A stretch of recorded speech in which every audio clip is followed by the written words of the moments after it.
There's a world out there, a world waiting for you. Waiting to be explored.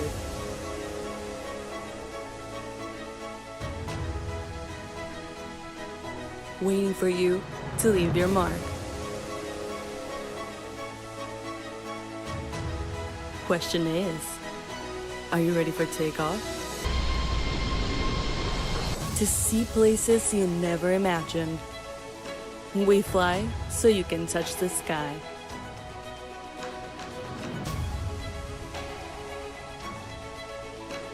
Captain Flacco invites you to sit back, relax, and enjoy the views as we take the skies.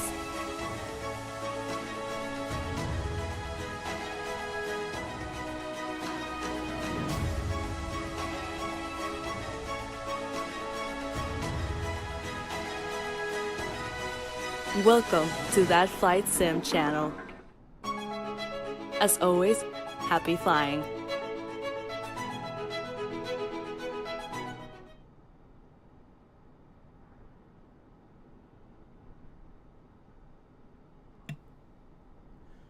Welcome, simmers and watchers of That Flight Sim channel. Here is Captain Gonzo. We're back live as scheduled. And as you can see behind me there is Captain Flacco on the other Grand Duke. You guys just know it. We couldn't stay away from this beautiful aircraft.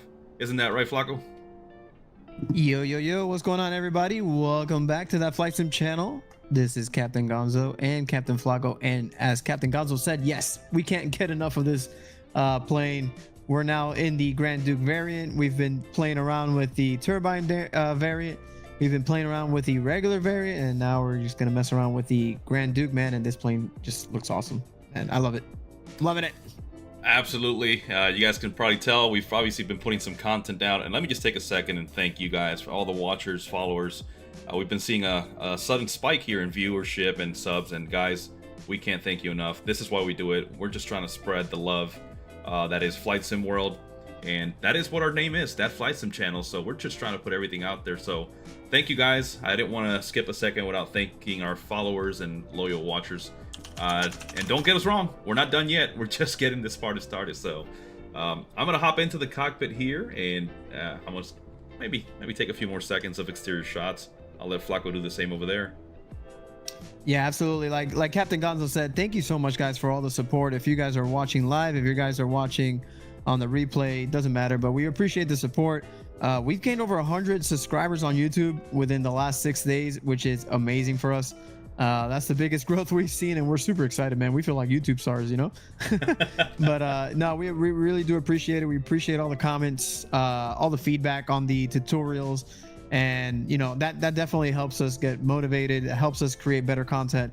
You know, it's something as simple as a comment and saying like, hey, you know, great job on the tutorial, man. It means a ton to us, so we appreciate it.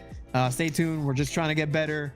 And keep bringing out content for you guys to keep learning these planes, you know, and feel more comfortable with them. Like, I'm super humbled by all the comments where people are like, man, you know, I haven't figured out this autopilot system, and then, you know, thanks to your tutorial, it works. So, you know, that's the point. That's why we do it. Honestly, you know, we want people to get hyped just as we get hyped on these planes. So yeah, man, we're gonna check out this plane on the outside for a little bit, and then Captain Gonzo is gonna help us get this bad boy fired up. So you guys can see, we got the chocks, we got the covers. Plane's awesome, man. Plane's beautiful. I got the gray variant here, and then November 122 Sierra Piper. We got Captain Gonzo here in the white and red with the black, with the non-existing tail number there, thanks to Microsoft Flight Simulator 2020. But it is what it is. And the, obviously, I like that, the transparent cabin for Captain Gonzo. You know, it is what it is. Flight sim stuff for you. But anyways, yeah, man, we're excited. We're super hyped on this plane, and can't wait to keep flying it around. Absolutely. Yeah, guys, it's been awesome. It's been awesome seeing that feedback, and we're just learning along with you guys.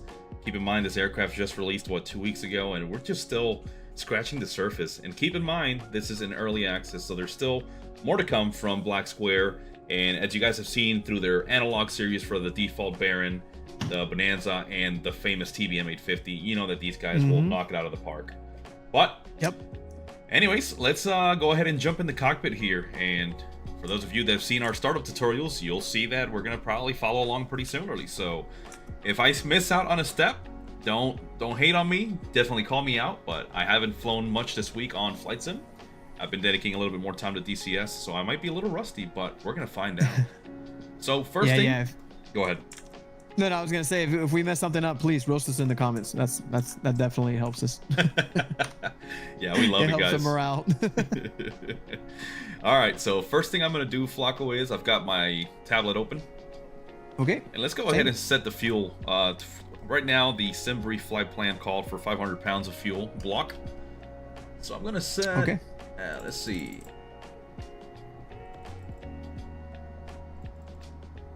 I'm gonna do 30 gallons on each side. See how much that takes us.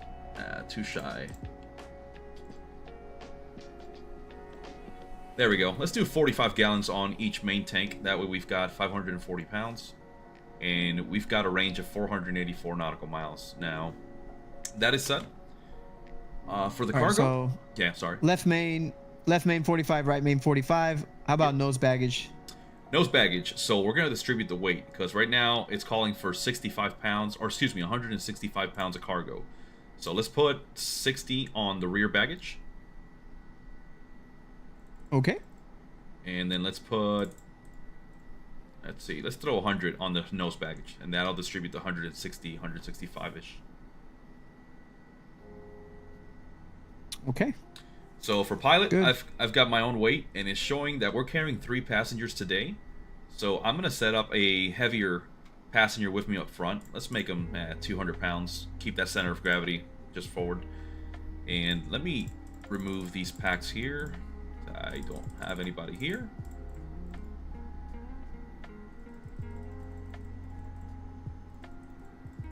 But yeah, you can just distribute the weight however you want to.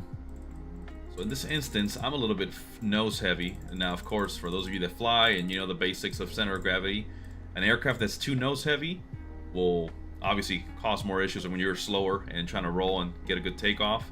Conversely, too tail heavy, and if you stall, and good luck to you. So you want to try to distribute that, and you can see here on the tablet, you can see the center of gravity on the chart here, and it's showing you your forward and aft limits. So I'm going to add a passenger on the rear of the airplane. There we go, empty. Let's add him back here. Let's make him 220 pounds. How about that? And my center of gravity is relatively dead center.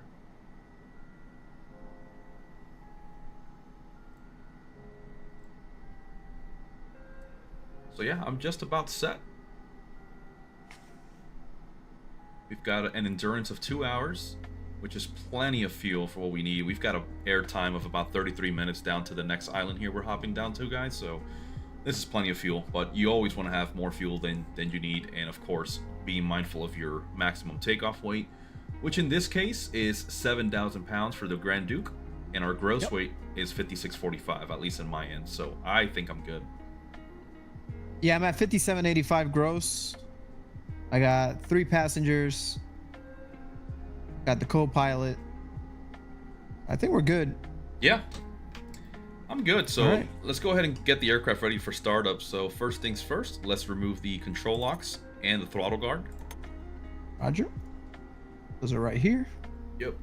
I went ahead and connected the external power, the GPU, which is connected to the engine number 1 there, just outside.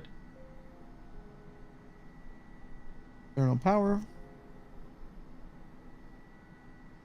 And go How ahead. come mine? Yeah. Mine, when I turn it on, it turns off by itself. Really? It unchecks itself. Yeah, it doesn't stay on. Yeah, it might be Not sure a little buggy. I did notice that with one of the variants of the Duke. I can't remember which one it was. Maybe it's just a livery thing, or but again, it's just an early access thing, so it might be a little simple bug that they might be working on. But no worries. All good. I'll run you through the startup just like we do. Yep.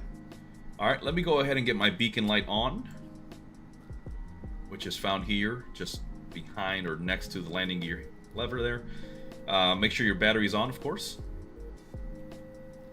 Battery's on. Okay. I'll go ahead and close my doors too. Make sure my baggage doors are closed and all that. Good call. I'm actually gonna do that right now before I fire up. Cabin door is closing. All doors are secured. Sweet. Yep. Let's go to remove the wheel chocks. Parking brake is on, verified.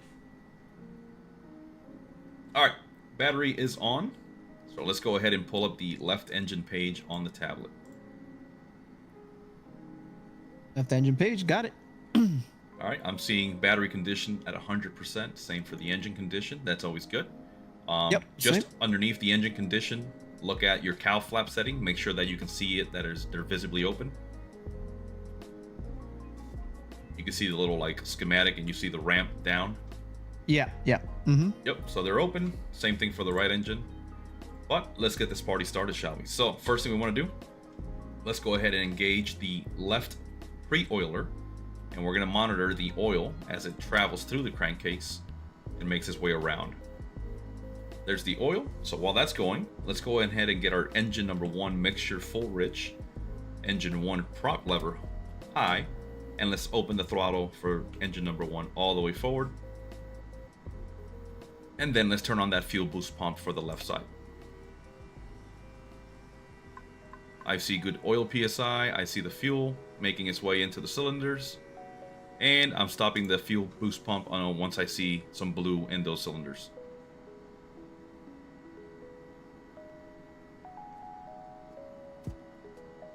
And let me know when you've got fuel. I got fuel. I'm just doing, I think I missed a step here with the pre-oiler stuff. Yeah, so do you have the pre-oiler running? No, where's that at on the It's on the bottom left behind the cowl flap switch. So where your magnetos are, look behind that. You'll see your Hobbs meters, and you'll see your pre-oiler switch.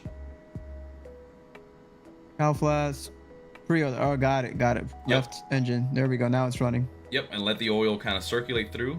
But I'm already ready to go here, so I'm going to start cranking number 1 by switching the magneto switch there to start. And make sure you pull the throttle back to idle, but keep your mixture and prop lever all the way forward. Got it. All right. So pre-oiler, I got oil everywhere, so I can turn it off now. You can keep it running while you're starting up. Okay, sweet. All right. So left, set them to both. Clear prop. Yep, I've got a good engine start for the left. Here we go.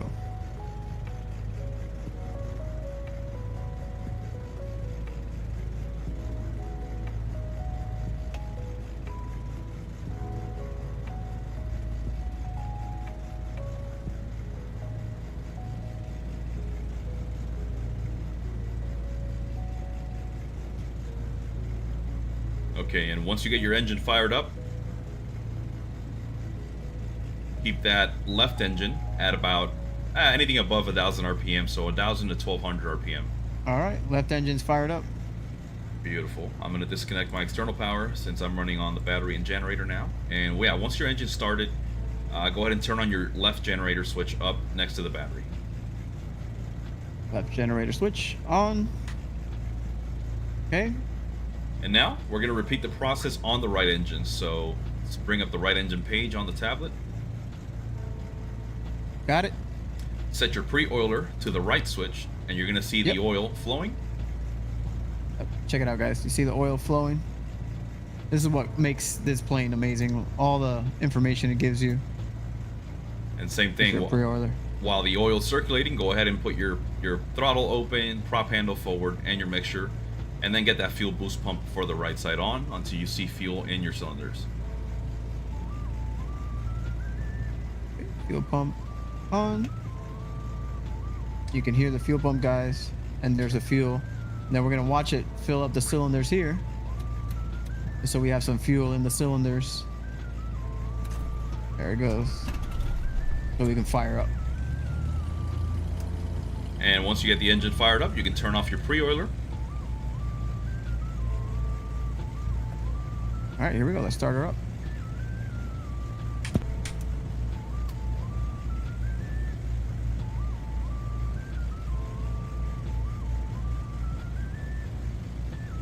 And we're fired up. Awesome. Sweet. So now let's go into our GTN 750 and do the classic import of the Simbri flight plan. Sweet. Okay. The magnetos, do you turn them back off or just leave them on both? No, you leave it on both of those settings. Yep. Perfect. All right. All right. Avionics master is coming on. Here we go. And don't forget your inverter. Make sure it's on the main. Yep. Yep. Got it. All right. I've got my flight plan loaded up. I'm gonna keep my secondary display here. And let's see. See weather. Here we go. Somehow I initiated my ATIS. I'm not sure how I did that, but okay. Could have been the last frequency that was on there. Yeah. All right, so check this out. Right now, my cabin temperature is at 93 degrees. If you look to your right on the co-pilot displays, you'll see on the top, you'll see a little cabin temperature display. Yeah, I'm at 100. Sheesh. Okay, check this out. Check this out. Go to your tablet. Okay. Go to cabin. Cabin. And you can see everything is nice and toasty. You see all the yellow. It shows 94 degrees Fahrenheit. Okay. Now go to behind the co-pilot yoke, you'll see a rotary like dial switch that says cabin temperature mode. Cabin, yep. I'm gonna set that one to the left to auto. And check this out. You can set your target temperature once you set it to auto. Right next to that dial, there's another little dial that shows increase for cabin temperature. It looks like a tier. All right, bring it, and you can see on the tablet, on the cabin setting, you'll see your target temperature. You'll see it dropping or increasing. So I'm gonna drop it, and then let's take a look here on the tablet. And you should see temperature mode. Target says 56 degrees Fahrenheit. So bring it up. Yeah, I'm gonna set mine to like 70 degrees just to keep it comfortable. Nice. And then I'm gonna pull the cabin air on, which is just above that rotary, to set the actual temperature. And okay. All you're doing there is opening up that inlet valve here from the ram air and allowing the blower to automatically adjust your cabin temperature. Now, obviously, as we begin to cruise and get higher, that's going to take care of itself. But this is a good way to maintain your eye on what the temperature is behind us here on the cabin. Gotcha. Yeah, so it's already dropping. Sweet. Let me close this here. Yeah, I'm going to close my little window here. There we go. That sounds better. Mm-hmm. All right, but that's pretty much it, man. We're pretty much started up. I'm just going to monitor my temperature here. Hopefully it starts to drop here pretty soon. I'm going to import my sim brief.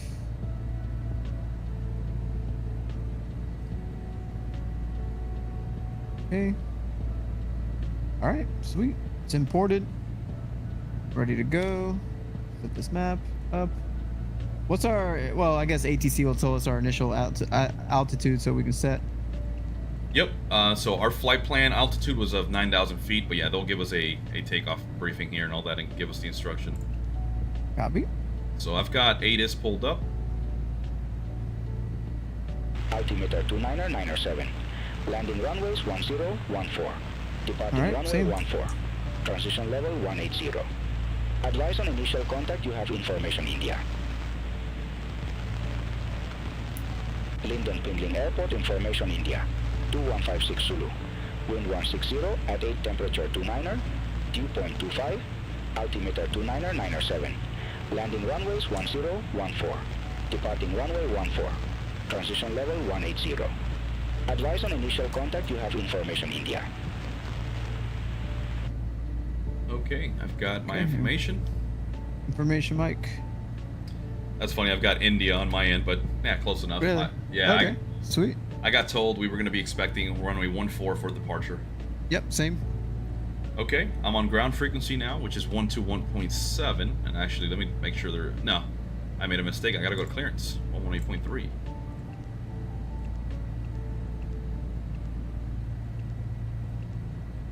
There we go. I'll keep that one there.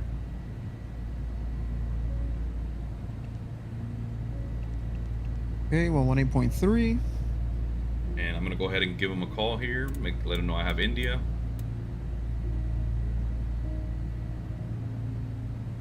All right, there we go. Linden International Airport, good afternoon, November 440 Charlie Mike with India, requesting IFR clearance to Yankee Echo Sierra.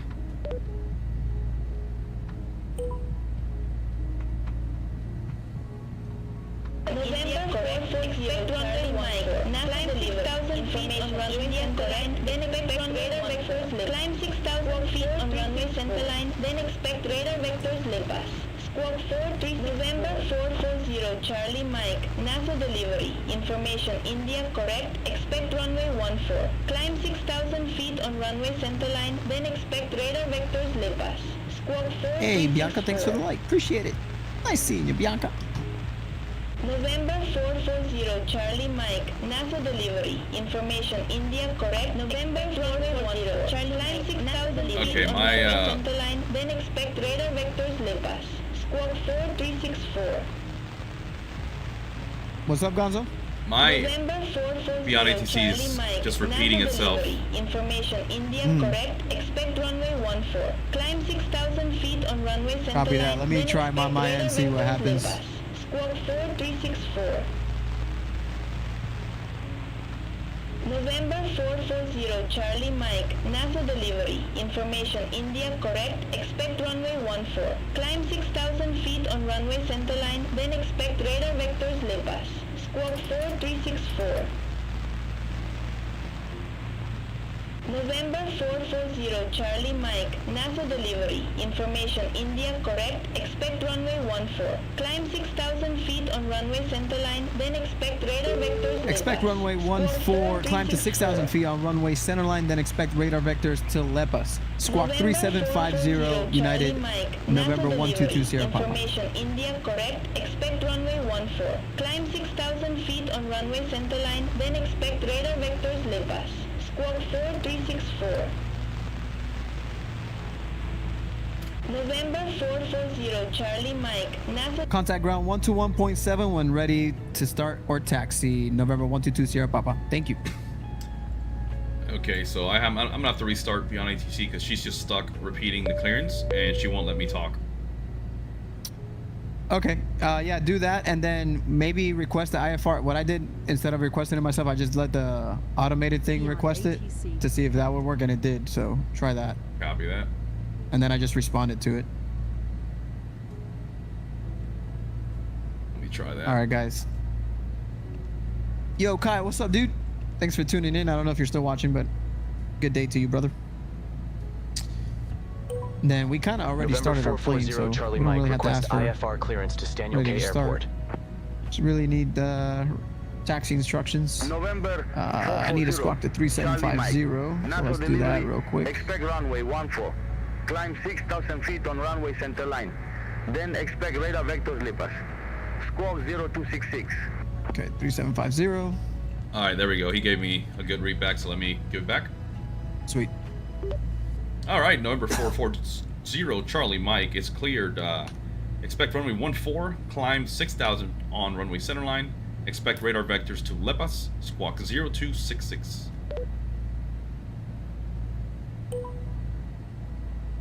November 440 Charlie Mike. Read back correct.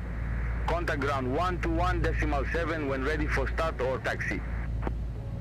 Alrighty, we'll contact ground on 121.7 and we're ready for startup and taxi for November 440 Charlie Mike. Alrighty, yeah, so I've got India, I've got my squawk, 6,000 feet on the altitude set there. Again, guys, just keep in mind that Beyond ATC is also an early access. This just came out, so there's a lot of bugs and stuff that we're going to encounter. So just bear with us. Alright, I've got ground frequency ready to go, sir. If you're ready, I'm going to give him a call. And Yeah, go ahead. Yeah. And Nassau ground, good afternoon, November 440 Charlie Mike with India, ready to taxi to runway 14. November 440 Charlie Mike, runway 14 taxi via Hotel 5, Hotel Echo Alpha. Taxi to runway 14 via Hotel 5, Hotel Echo Alpha for November 440 Charlie Mike. Alrighty. All right. Nassau ground, good afternoon. November 122 Sierra Papa requesting clearance to taxi to runway 14.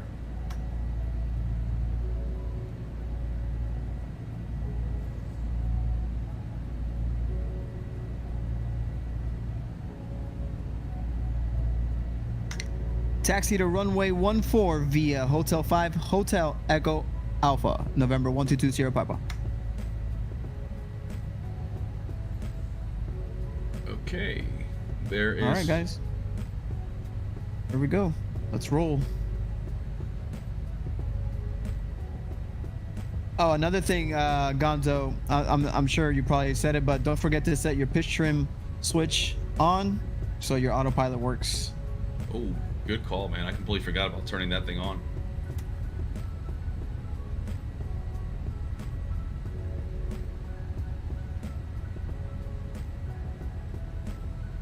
Okay, so I am here holding short of 1-4 on Echo, which will be an intersection departure. I mean, we do have plenty of room here, too. I think I'm good.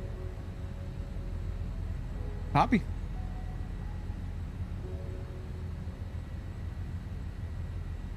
Let me just look up Navigraph real quick, because I don't know this airport's charts here too well.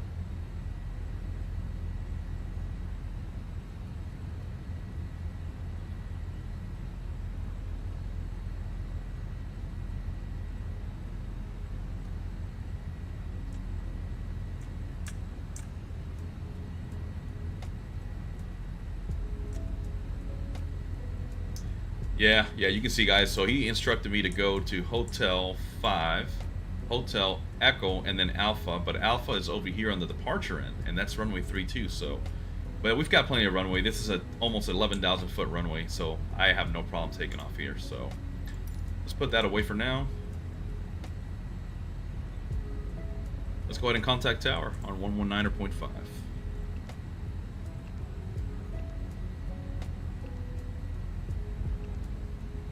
Alright, there's 119.5. Let's go altitude reporting. Alright. Nassau Tower, good afternoon, November 440 Charlie Mike, holding short of 1-4 at Echo, ready for departure. November 440 Charlie Mike, Nassau Tower, wind 160 at 8, fly runway heading runway 14, cleared for takeoff. Copy, winds 160 at 8, on departure, fly runway heading, clear for takeoff, runway 14, November 440 Charlie Mike. All right. Make sure it's full rich, prop levers, flaps are down to the first position. Recognition lights are on, strobe lights are on.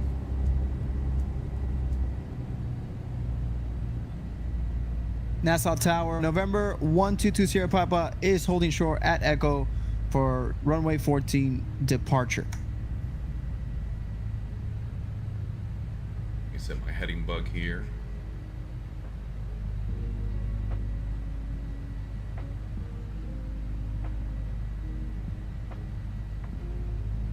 Here we go.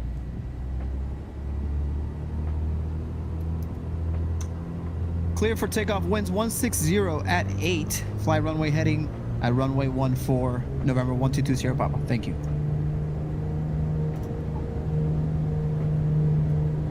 All right, guys, I'm just going to set my heading bug here real quick. Already set my altitude to 6,000 feet. All right, let's go ahead and taxi on.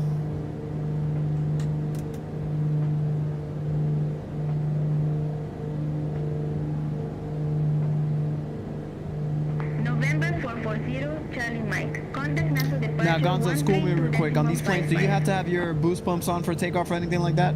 Negative, standby. She just called me. Okay. All right, contacting Nassau departure on 132.55, November 440 Charlie Mike. See you.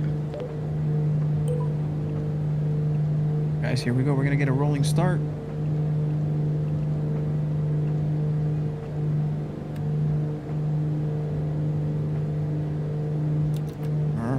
Listen to those turbos spool up. Here we go. Nassau departure, good afternoon, November 440 Charlie Mike, climbing through 1,700 for 6,000.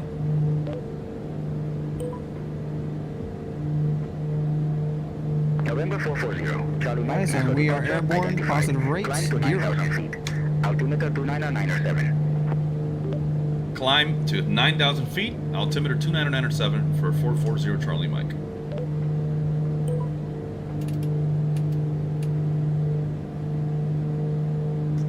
Contact NASA departure 132.55, November 122 Sierra Papa. Thank you. Have a great day.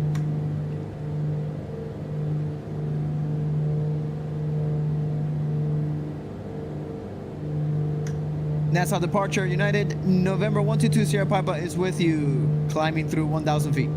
November 440. Charlie Mike, turn left, heading 130. Turn left heading 130 for 440 Charlie Mike.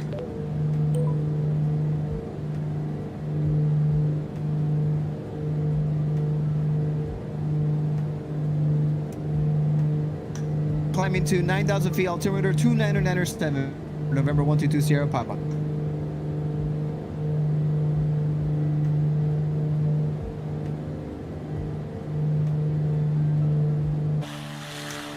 Turning right, heading 145, November 122 Sierra Papa.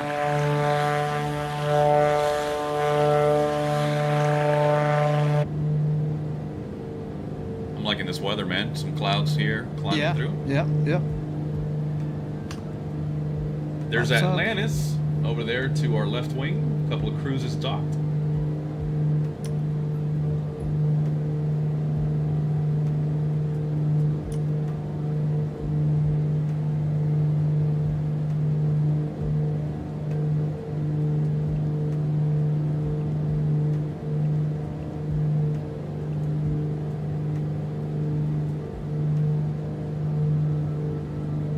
But yeah, Flacco, I forgot to answer the question. But yeah, as far as I know, we don't need the fuel boost pumps on for departure. However, that is something that I might have missed on the manual, because it's typical for a lot of GA aircraft to have your fuel boost pump on, especially Piper. They're notorious for that. November 440. Yeah, that's why I asked. I know some of them do and some of them don't. So 125.7. Have a good day. All right, we're going to Nassau radar on 125.7 for November 440 Charlie Mike. Thank you, sir. Have a good one. You're welcome. Hey, there we go. They were friendly. Nassau radar, good afternoon. 440 Charlie Mike, climbing through 7,000 for 9,000. November 440 Charlie Mike, Nassau radar identified.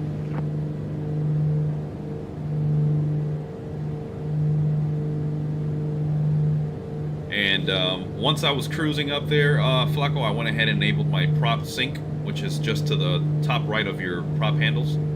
November 440 Charlie Mike, cleared directly pass. Resume on navigation. copy, got it. All right, clear direct, let us resume on navigation for November 440 Charlie Mike.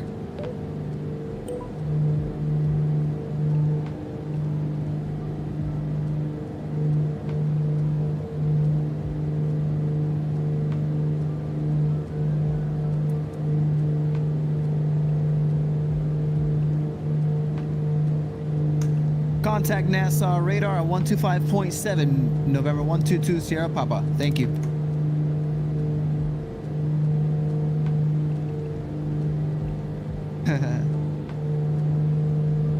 November 440 NASA radar, Charlie Mike, November 122 Sierra contact Papa is Miami with Center you, 125.7. currently passing 6,900 feet.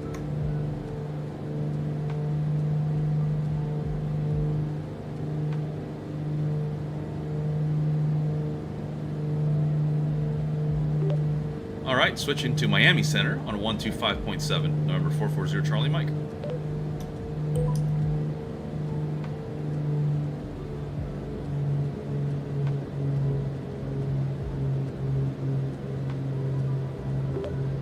Miami Center, November 440 Charlie Mike. Good afternoon, with you at 9,000 feet, direct Lepas. November 440 Charlie Mike, Le Pas is your current waypoint. Continue direct Le Pas. Continue direct Lepas for November 440 Charlie Mike. Clear direct Lepas and resume on navigation for November 122 Sierra Papa. Thank you.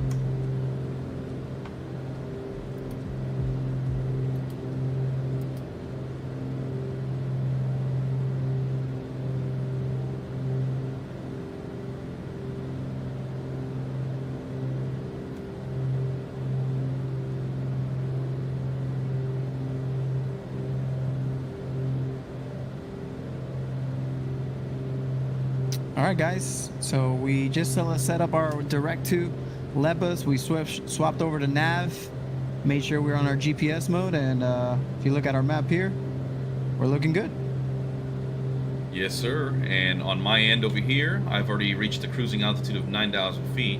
So what I'm doing now is on the engine tablet display, I'm closing my cow flaps. Because now that we're cruising, we've got a good steady airflow through the engines, and so we can close that cow flaps, and we're going to have a more streamlined airframe here. And so that way we can achieve better fuel efficiency and maintain good cruise speed.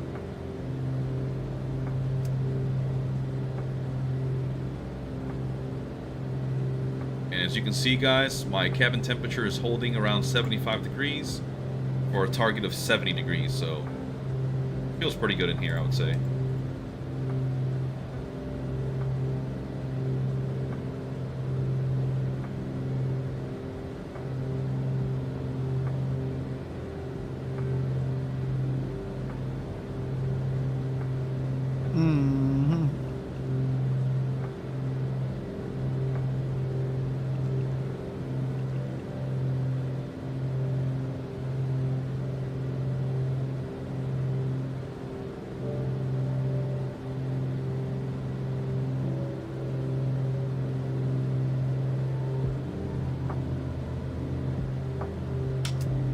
Forgot to turn on my pitot heats. Let me go ahead and make those.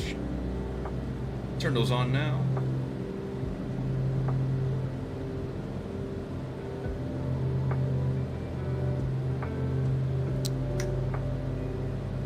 Contact Miami Center at 125.7 November 122 Sierra Papa. Thank you.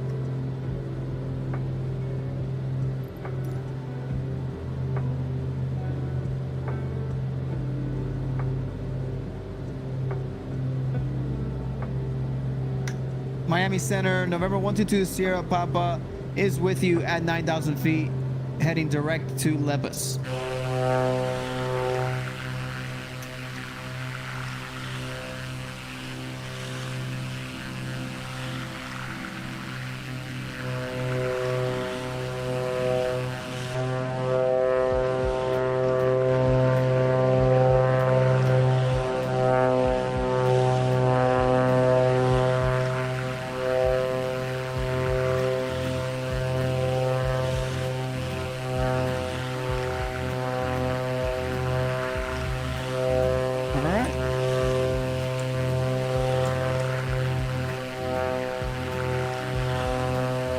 That's pretty cool. I don't know if you'll look out in the water. You can see boats.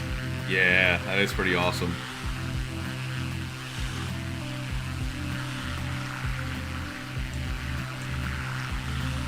Look at the water out here, guys. Beautiful. Yeah, a lot of the scenery down here, guys, if you don't know, Asobo did a world update a few months back for the Caribbean, and they really overhauled the water textures. They added the Atlantis scenery that I was pointing out earlier, which is that famous hotel at Nassau. So yeah, Asobo knocks it out of the park when it comes to those world updates. And of course, right now, we've been waiting for that same update for a while, but I'm sure when it comes through, it'll be worth it, worth the wait. And they're definitely fixing some bugs and stuff like that. But again, the water you're looking at, this is all default. We don't have any other additional sceneries down here as far as I know. So enjoy the views, guys.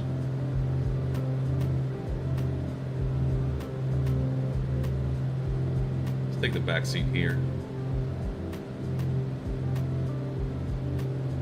So my Beyond ATC is kind of spinning circles right now. It doesn't even know what to do. Let me see how mine's looking. I'm gonna restart it. Yep, and then you can just select cruise, obviously, when you get it. While Flacco's doing that, let's go ahead and open up our food tray here. You can see. There we go. So if you brought along your iPad, your little laptop, this is the place to put it. Let's get some overhead lighting, shall we? There we go.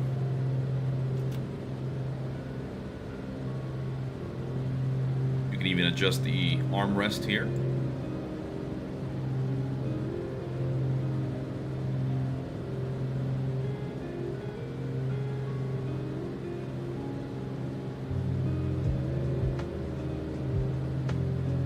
All right. So far, right now, no instruction. Yeah, if anything, just check in with them. Like, do a quick check-in.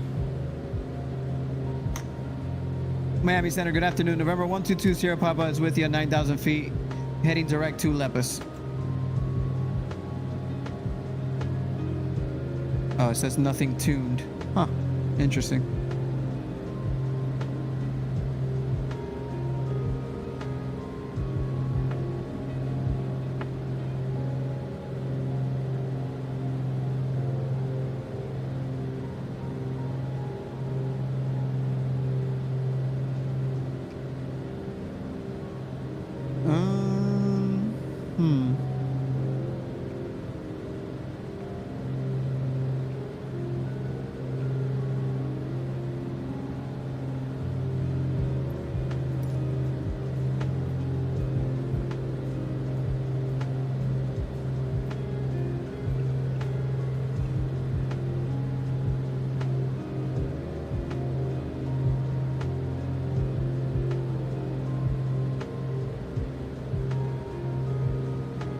That's interesting.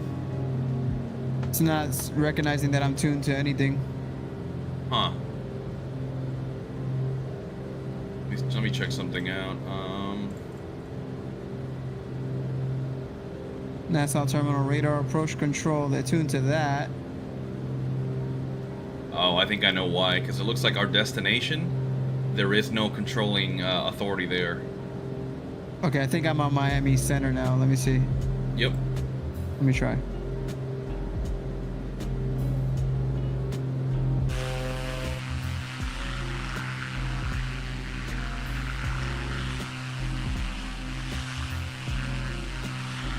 Reset transponder to 5341, November 122 Sierra Papa.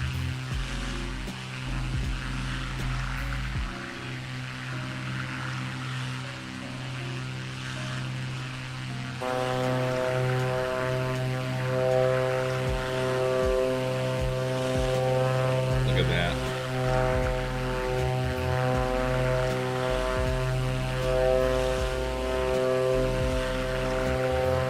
All right, they got me now.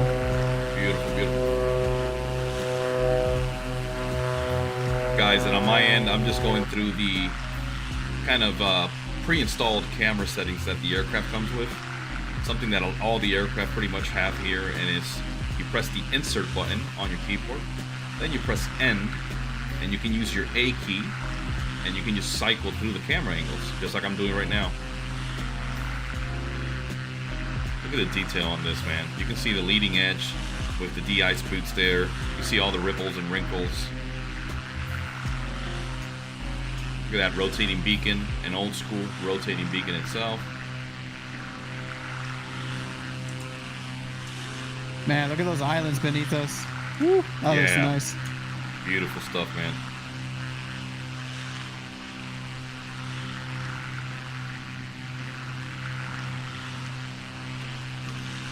Take a screenshot here and post it up later.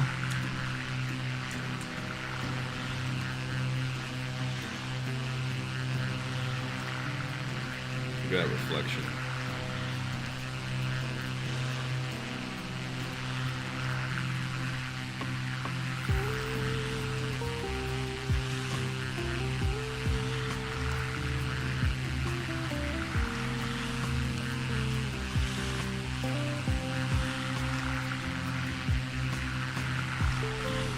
Ángel, saludos. No, el Beyond ATC solamente funciona para single player. Aún todavía no lo han seteado para que funcione con multiplayer. Pero ellos están trabajando para ellos mismos crear un traffic injection, que entonces ellos van a poder reconocer otros aviones dentro de tu simulador vía AI y todo eso. So, va a ser bien cool. Pero por ahora pues es tú solo.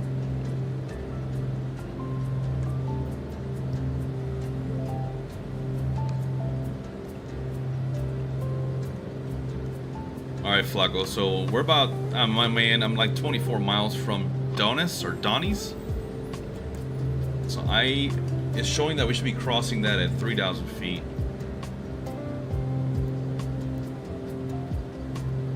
And yeah, we'll be switching over to the Unicom, which will be 122.8, and then we'll be making calls over the radio announcing our positions.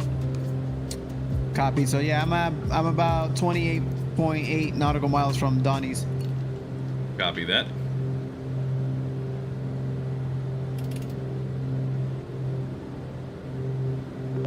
Miami Center, November 440, Charlie Mike, requesting permission to descend. November 440, Charlie Mike, did not copy. Yeah, Miami Center, November 440, Charlie Mike, requesting a flight level change to 3,000. November 440, Charlie Mike, request not understood. Okay, he's not understanding that, so I guess I'm just going to do it on my own anyways, since we'll be switching frequencies here.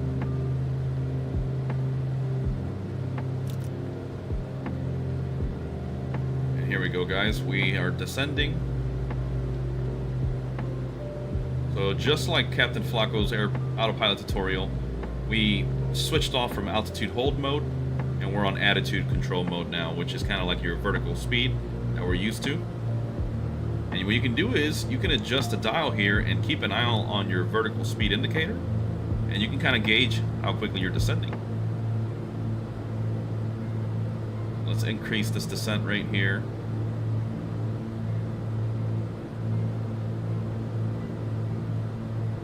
And I'm reducing power. Ah, so I didn't know you had to hold down the cowl flap switch. Yeah. Yeah, it's a spring-loaded switch there, so you have to keep it held until you get your achieved open or close. Understood. Makes sense.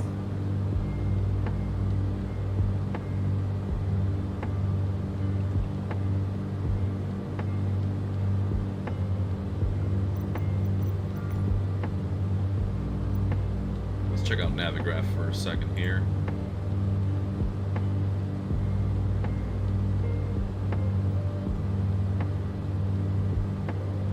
All right, guys. There's Captain Gonzo on the VFR map ahead of us, and there's our flight plan. There's where we're going. Once we get to Donnie's, we bust a right and we land at MYES. Pretty sweet. Yep, and looks like we've got runway 17 and runway 35. And based on the latest weather information that we have, winds were coming from the southeast from 160. So it looks like runway 17 will be a good approaching runway there to make sure we're not landing with a tailwind. Copy that.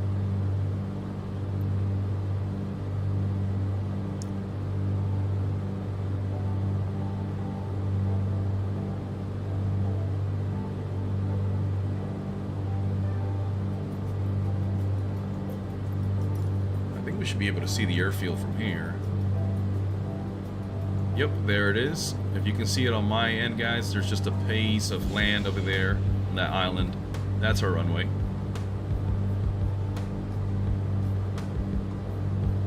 So Flacco, once I begin that turn from Donnie's over to the airfield, I'm gonna just do some manual inputs, and what we're gonna do is do like a midfield cross at 1,000 feet, which is the traffic pattern altitude that is normal. And we'll begin a series of right turns to get onto our right downwind, right base, right final, and line her up to land. Copy that. All right, I'm gonna go ahead and start descending myself down to 3,000. Yep. Attitude mode and pitch down.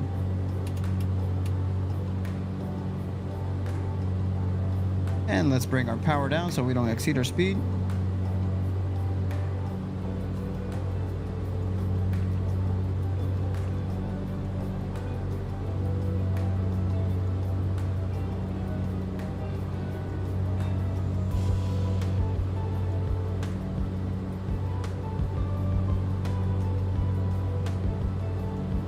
Everything's looking good, guys. Look at the engines. Everything is operating nominally. Again, just to highlight the level of detail BlackSquare can only give. Be can you imagine? I don't know how PMDG or Phoenix would ever do this for a turbine engine, or not turbine engine, I should say a turbofan. Yeah. But that would be wild, man.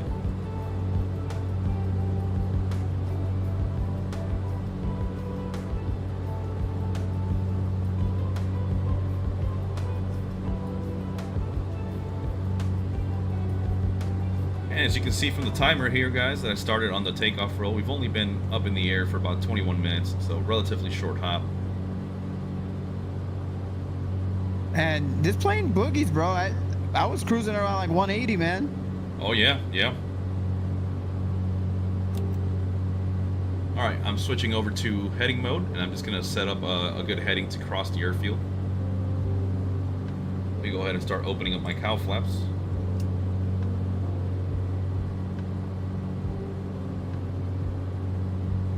And there's those famous black lines on the ocean that only a Sobo can give you. So, sorry about that, guys. Brought to you by. Yeah, I don't know why that happens, guys. It's one of those weird graphic glitches there. And again, we're opening the cow flaps here because once we begin to slow down for our approach, we are going to be in slower conditions. So that engine's going to be working hotter and higher. So we want to make sure that there's good airflow and good ways for that hot air to get out. So for those looking at my screen, we're checking out the exhaust, and that tube next to that bigger exhaust is your wastegate. Oh yeah. It's your wastegate dump. So all that excess boost pressure is dumping through there.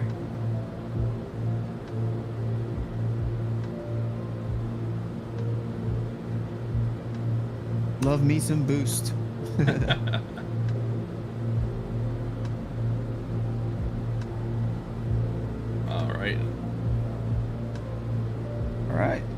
All right, guys, we made it to 3,000 feet. Yep, I kept ascending. I am at 1,000 feet now because we're going to be in that traffic pattern altitude. And the airport name is Staniel K. Staniel K. So I'm going to be making some Unicom calls here shortly. And guys, this in real world is what we call the CTAF, as you can see here. That is the Common Traffic Advisory Frequency. Pretty much means there is no active air traffic control, and pilots are responsible to announce their positions as they begin to approach the airfield, where they're at, what they're doing, and that way anybody who's operating in that airspace knows where the heck everybody's at, because you are responsible for your own separation. Keep that in mind.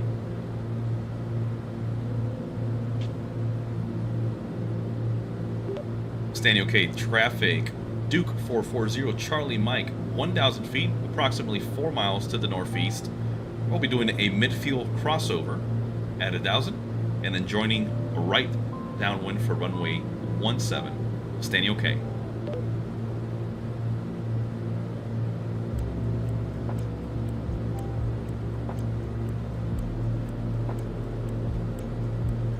See if I see the airfield here.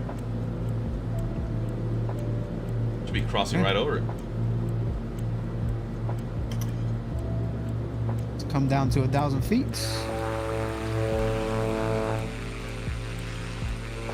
Attitude mode. Pitch down ever so slightly. Here we go. Yes, sir. And again, the midfield crossover is a good exercise so that you can observe what the runway conditions are like, see if there's any traffic, and all that good stuff. So here we are. I'm gonna make a radio call. Staniel K traffic, Duke 440 Charlie Mike is on the overhead midfield cross at 1,000. We'll be making a teardrop entry for right downwind, runway 17, Staniel K.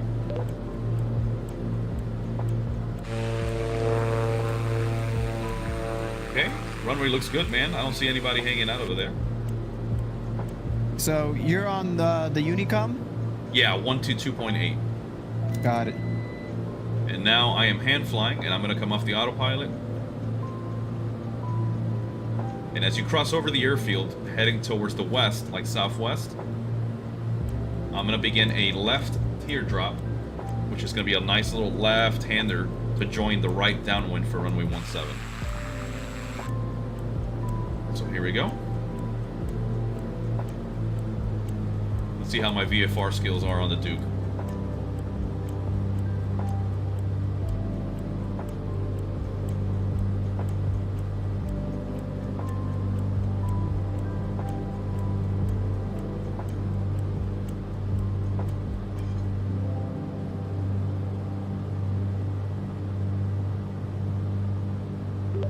Standing okay traffic, Duke 440 Charlie Mike is on a teardrop for the right drop, or excuse me, right downwind runway 17. Standing okay traffic. God, I always forget that name. So here we go, guys. We're coming in around. We just did that nice little teardrop maneuver as we did the crossover. Trying to maintain 1,000 feet. And again, this will be a right downwind because the airfield will be to our right as we begin our lineup here for the downwind.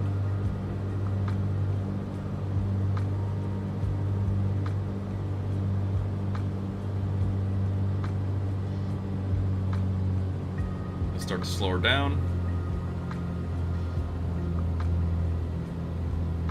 We're a little close right now to the airfield, so I'm going to give myself some separation.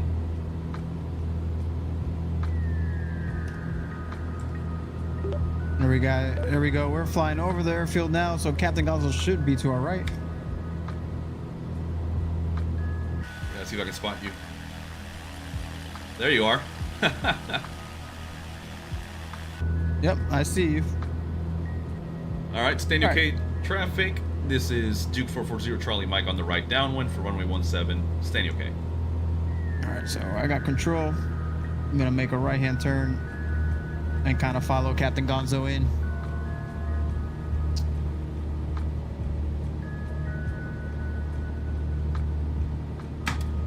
Gear coming down.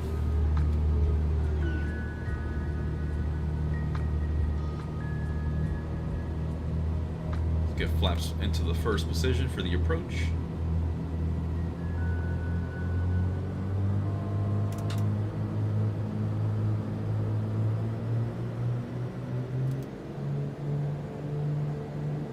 Get those prop levers all the way forward. Make sure we've got good power just in case.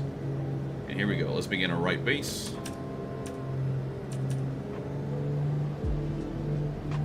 And staying okay traffic, Duke 440 Charlie Mike on the right base, runway 17. Staying okay.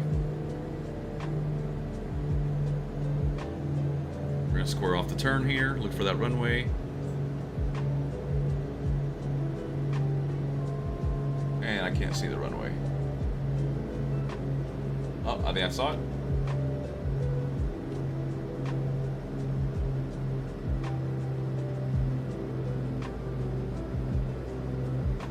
There's the airfield.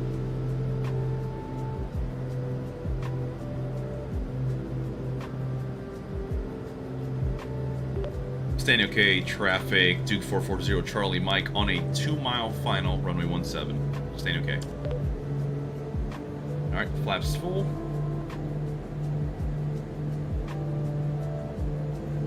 Oh, what was that?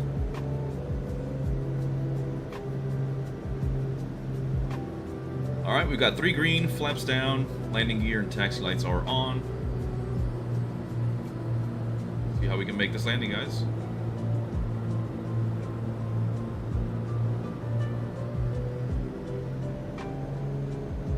I love hearing those turbos spool up, man, when you get on the power. Yeah, sounds nice. Definitely sounds nice.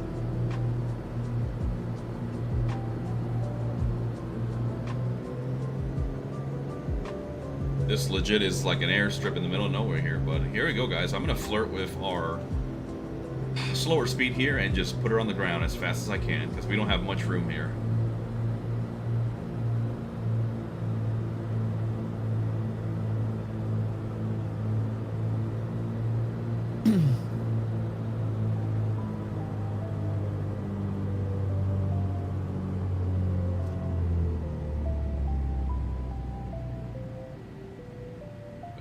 Floating. There we go. I like the random ramp workers there just hanging out. Waiting. They're waiting. All right, here we go, guys. Coming in behind Captain Gonzo. All right, I'm gonna have to back taxi here on the runway. All right, guys. You are religious. This is the point you do it because I'm coming in hot. And Captain Gonzo is back taxiing.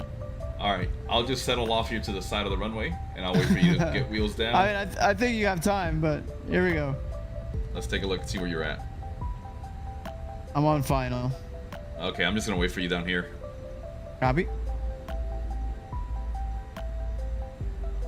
Let's take a look down the runway, see where Flacco's at.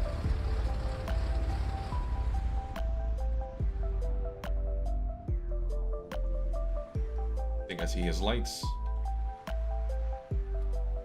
About to cross over that tree line. Copy that. Let's get a little zoom in here.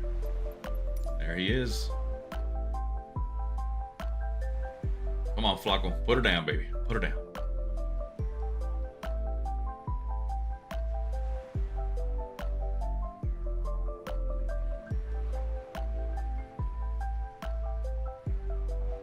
Oh my God, that was beautiful, man. If that isn't a landing, I don't know what is.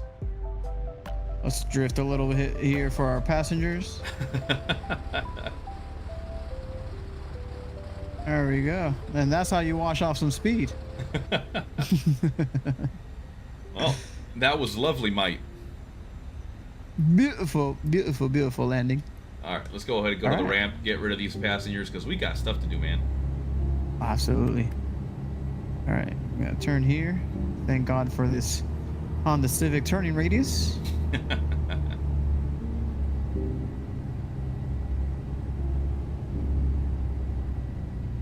Bring our flaps up.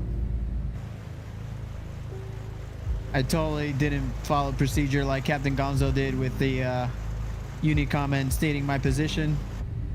I mean, looks like we're pretty much by ourselves out here, so I just let Gonzo know, hey, I'm coming in, get off the runway. And honestly, I wish it was that simple in real life. Like, hey, my airfield, my runway, get out now. Make a hole. Instructor in the stairwell. That was my favorite. That was my favorite. Always catching one idiot not paying attention and the instructor just runs him over. Oh, man, I know. All right, let me turn off my taxi lights. I think I'm gonna go park by those guys over there. Yeah, I like them.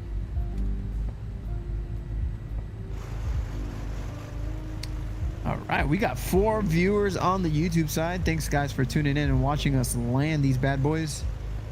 We are gonna park our planes and make sure our passengers get off in an expeditious way. And then we're going to be loading up in the Turbine Duke for our second part of our leg here.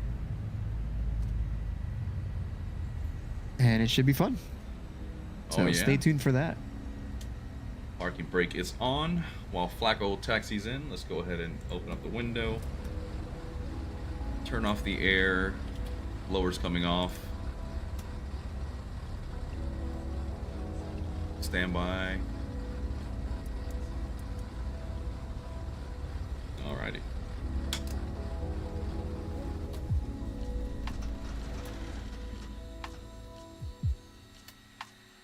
There we go. Turning off the beacon, turning off all the good stuff. All right. Parking brake set. Here. Turn off all this. Off. Pilots off. Pitch trim off. Torpedoes off. All right. Open our little window here. Indeed. Beautiful.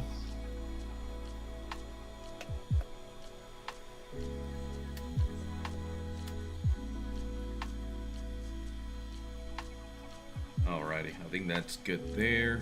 Let me get my control locks back on. Throttle guard back on. Oh, there we go. Alright, boys, fill her up. I want 50 aside. And go ahead and check that oil for me, will ya? And get me a good martini, too, on the way out. Because we're going to need it. We're about to hop into the Turbine Duke. So we need all the horsepower and all the courage we can get. Absolutely. I'm going to open these doors. Cabin door. Get out. Cool. Our engine condition is still 100%, so we did not break it. That's always fun. Alright, guys. Let's take a look outside. There's both of our planes. Just can't get enough of the Duke, man. This thing is such a pleasure to fly. And God, it really is. She's a hot rod, man. I love how it looks. Mm-hmm. Absolutely. Got a very nice hot rod paint job on mine. I paid the premium. And you got Gonzo over there with the red, white, and black. Very sharp looking as well. All right, guys. Well, my passengers definitely departed. They grabbed their own bags because I'm not providing any of those services. And they can gently walk over there to that hangar and do as they please. We're going to go ahead and exit now, and we're going to load up the Turbine Duke. So let's go to our main menu. Yep, doing that right now. And then while I do that, while it loads up, I'm going to open up SimBrief because our next leg is going to be MYS 2. Look.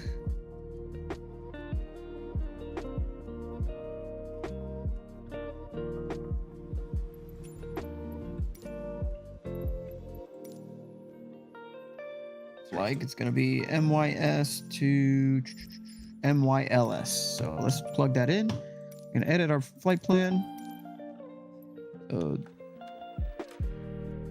MYES to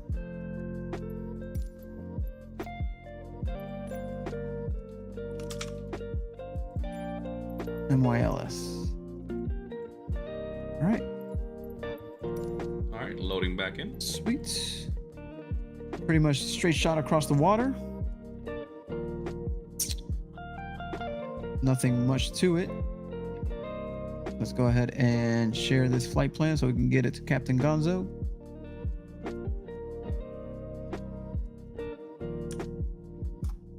There you go, sir. I'm going to generate the flight plan. We're going to close beyond ATC. We're going to fire right back up once we're in the sim again. Okay. Here we are. World map. Make sure I got some chalks on this thing. So, standing okay. In Exuma. Ramp parking 6. Set as departure.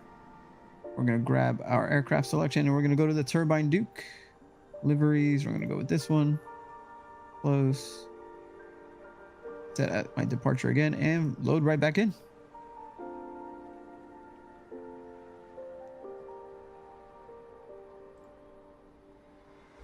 All right. Yo, Eddie Webb, what's up, dude? Thanks for tuning in, man. Appreciate you. Appreciate it.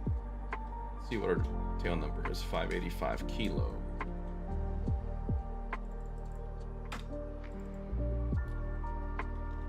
Oh, beautiful. I had a wonderful and illustrious crash to desktop on Microsoft Flight Simulator. Oh, man. Oh, yeah. Let's launch that bad boy right back up. And sorry for the delay there. We got a little maintenance delay. Getting our team to check out our plane, make sure it's safe. Yep, while you're doing that, looks like we're just having a straight shot over to the airfield. So it looks like we're not even going to have ATC clearance. I mean, unless they just tell us, go there.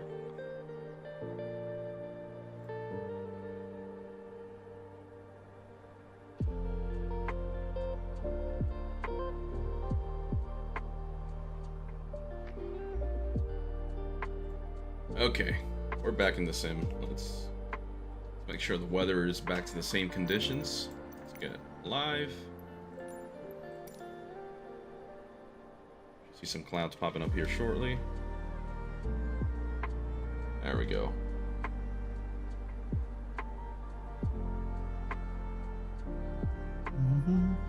And here, while Captain Flacco is joining us again, I'm just going to do a quick walk around here with the turbine variant this time. And yeah, guys, if you don't know the history of the Duke, this is an old aircraft, obviously, as you can tell. I believe the original design was from like the late 60s, early 70s, and then pushed forward a few years, and a company called Rocket Engineering, go figure, they said, hey, Piper, we like the turbine, or not the turbine, we like the turbos you put on the 100 low-lit engines, but we got a better solution. We want some PT6 action, baby. And of course, Pratt & Whitney's PT6 is the milestone. Well, I'm not gonna say the milestone. It's the centerpiece, the whatever you call it. Somebody help me out here. Yeah, Dr. Phil. I like to call a friend tonight. Anyways, the PT6 is the world-renowned turboprop platform that is found on literally everything, from the Cessna The 208. go-to, right? That's Yes, like the sir. go-to engine. It's like the LS3 or the K20 on the Honda side. It's just the go-to. It's everybody knows a PT6. Turboprop, Jet A powered, of course, and you get some crazy, crazy performance. So you can imagine, look at the size of the airframe, guys, and look at the size of just one engine. And Rocket Engineering said, screw that, let's put two of them on there. And there you go. You've got a rocket ship. So Rocket Engineering, kudos to you guys. You guys really live up to your name, man. I like this livery too, man. Nice and modern, clean. Yeah, looks good.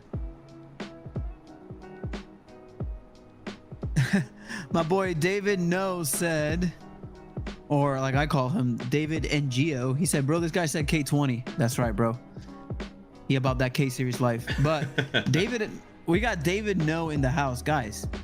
He is the world famous fastest EF in the planet. That's right. Oof. 1989 Civic, running 7 seconds in the quarter mile. They call it La Moosa, or AKA the rust bucket. Oh. Oh yeah, it's literally all rusted out because rust is lighter than carbon fiber. Keep that in mind. And you said his name was Kevin? No, his name is David. David No. Oh David. yeah, Chino baby. Oh man, David, no, thanks for tuning in, man. So yeah, I was just making a comparison here. If you're seeing on the YouTube side, man, you're looking at the monster here, the PT6, which is a turboprop engine. I think these produce like 1600 power. I mean, maybe not 1600 horsepower, not on this one. This is probably a D-rated version, obviously. But yeah, I thought of a Honda engine. I thought of a K-Series, since I know how much Flacco loves the K-Series. And yeah. All right, guys, and my screen, we have our world famous checking for updates screen here that's been on for the past like couple minutes. This is the world-renowned famous you better restart your sim once again because it's gonna stay there. Checking for updates, which there are no updates. So thank you, Flight Simulator. Thank you, Asobo. Appreciate you guys' support in this live stream. But yeah, man. So David probably is like, why is he talking about cases, bro? It's all about the B series because David has a B series. He runs a GSR engine platform on his engine. He uses the world famous Apex Turbo 7385. Oh yeah, making about 600 PSI. Just kidding. That's kidding. I see you, David. I know what you run, bro. When you said 600 PSI, I'm like, good lord, I've heard of some boost before, but Jesus Christ. No. David runs low boost, right? Right, Chino? Low boost. But yeah, so last year, for fun fact about David, there was an event called the World Series of Pro Mod, and they actually invited invite only the top 20 front-wheel drive cars in the world, and David got invited. Wow. And David ended up winning that event with a nice little check of $20,000. Oh yeah. Oh yeah, David was the underdog, bro. He barely qualified. In his last qualifying pass is when he actually made it into the field. All the other passes he had issues. And yeah, he barely qualified. Ended up taking the number one qualifier, if I remember right, which was Nicole. And yeah, he got in there and took the win, man. So talk about resilience. Absolutely. All right, let's go ahead and stow the engine covers. We're gonna be getting ready here. All right, we moved on from our checking for updates page to our Dune expansion page. Awesome. This is great, guys. Absolutely stunning views of my load page. While Flacco's joining in here, I'm gonna go ahead and set up my GPS, guys. Let's go ahead and get that flight plan. Oh yeah, definitely. And you can see that 73 nautical miles, which on the Turbine Duke should be no problem whatsoever, man. It's just gonna be a straight shot. So I mean, Flacco, I don't know. I mean, do you think we should call ATC or just get on with it? I think we can get on with it because the flight plan, from what I see, is pretty straightforward. You know, it's just across the pond, and it probably is another small airfield that doesn't have any type of you know, control or anything like that. Yeah, that's what I'm thinking. And yeah, I think we should just send it. What you call it? There we go. We finally made it back into the sim. But yeah, no, we can definitely go through the startup on the Turbine Duke, and yeah, man, should be fun. Go over some stuff that the Turbine Duke has specific to it compared to the other variants. All right, I'm loading in. Let's see if it works. Hopefully, fingers crossed, guys. Fingers crossed. Fingers crossed. Copy that. Look at these ramp workers. Poor guys and gals, they've probably been out here all day waiting for us to arrive. And then we're finally here, and then we're leaving already.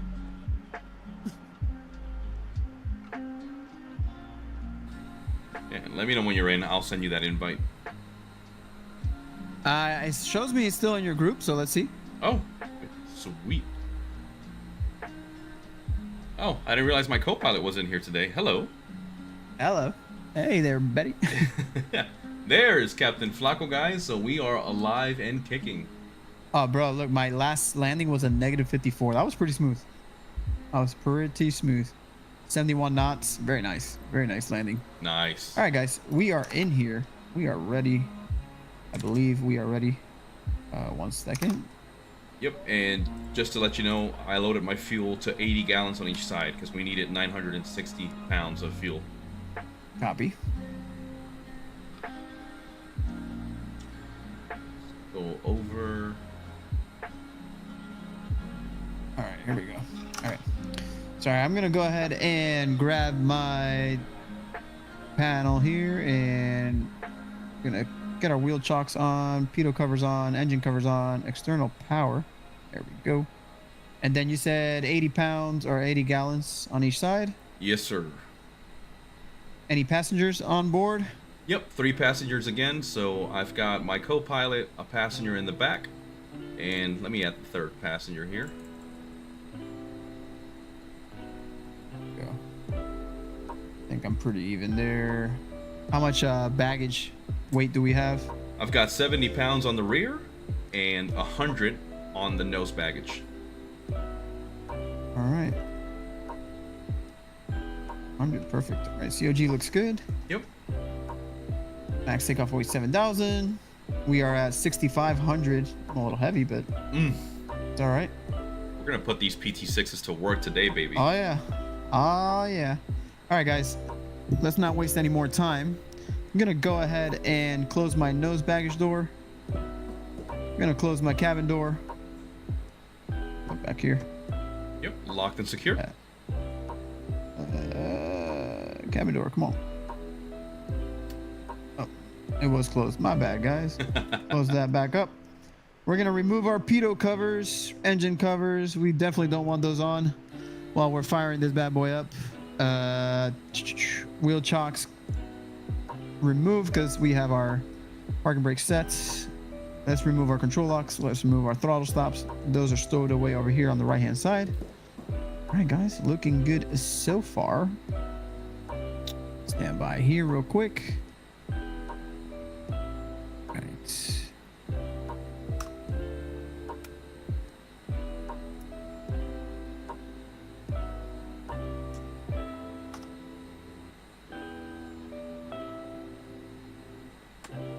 One second.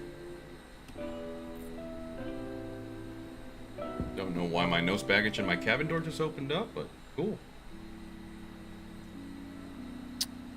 All right, guys. So let's get started on this. Let's go ahead and turn on our beacon light. Let everybody know, yo, we're about to fire up here pretty soon.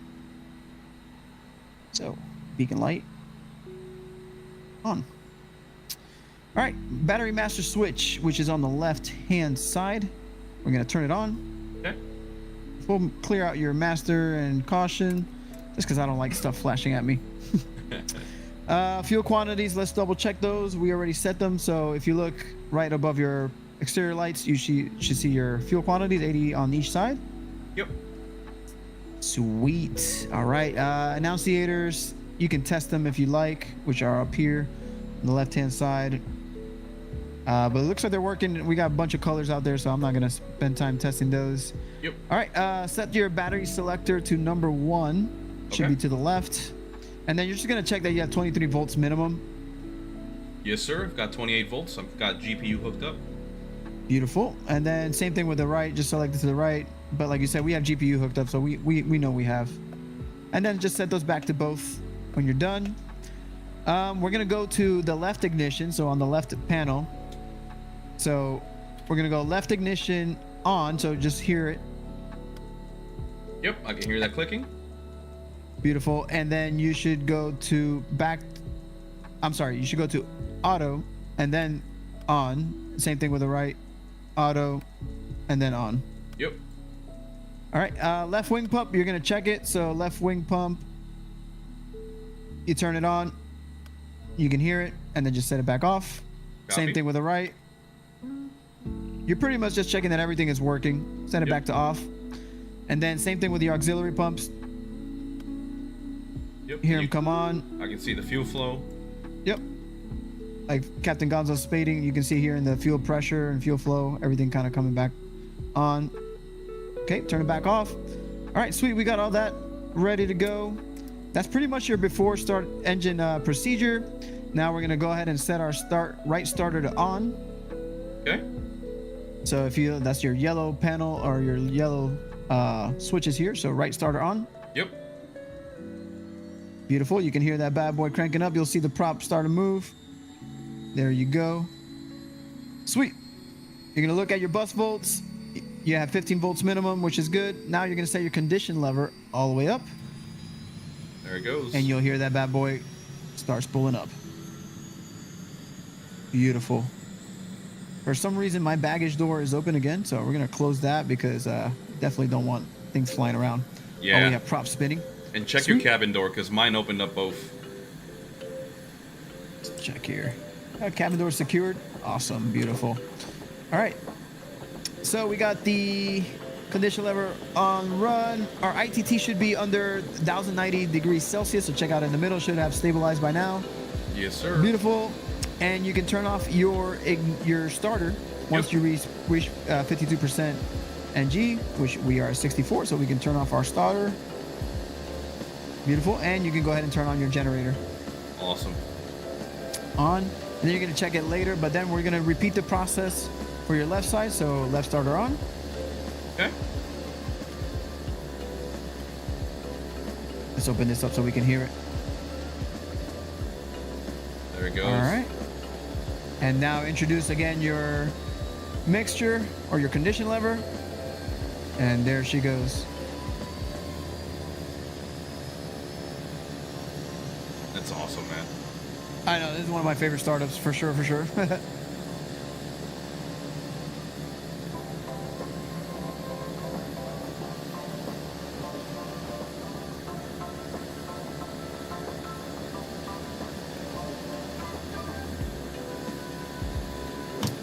All right, let's close this up. All right. Our ITT is good. Our NG is good, so we're gonna go ahead and turn off the starter and set our generator on. Perfect. Let's clear those master cautions, master warnings.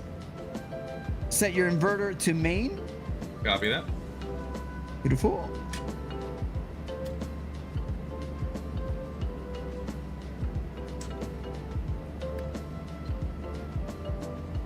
All right.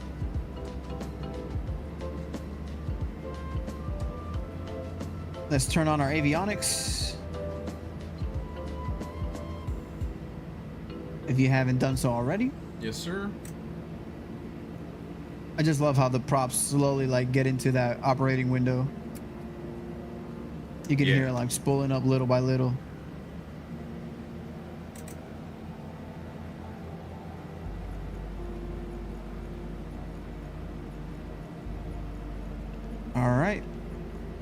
All right, that's pretty much it, dude. After starting, you turn your lights on as required. So we're gonna go ahead and set up our taxi lights, our nav lights, weather radar if you're gonna use it. I'm gonna leave it off. Inverter to main, that's good already. Cabin temp, set it as desired.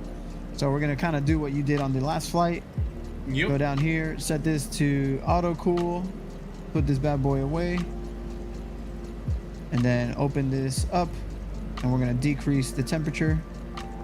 We're gonna take a look at our tablet here, and cabin. So it looks like I have it set it to 63 degrees. Let's bring it up a little bit. I'm glad you mentioned the tablet because I completely forgot I had a GPU on still. Same. So I'm gonna go ahead and disable that external power.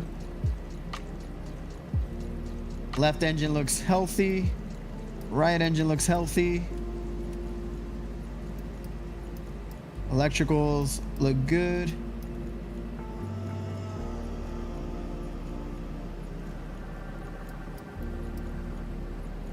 Beautiful.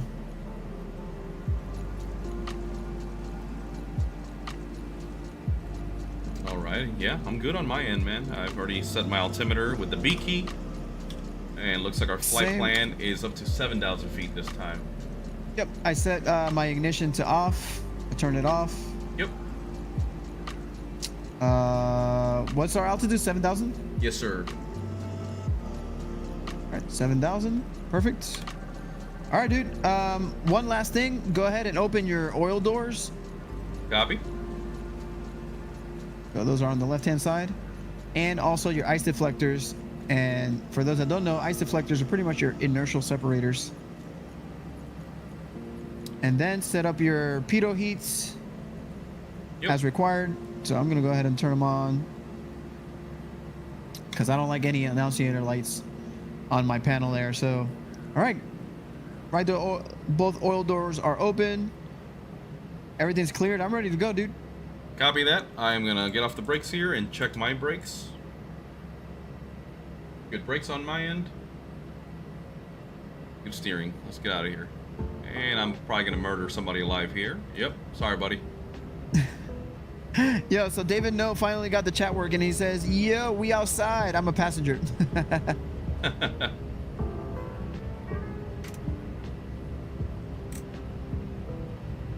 All right, same thing. We'll take runway 17, so we'll taxi on down.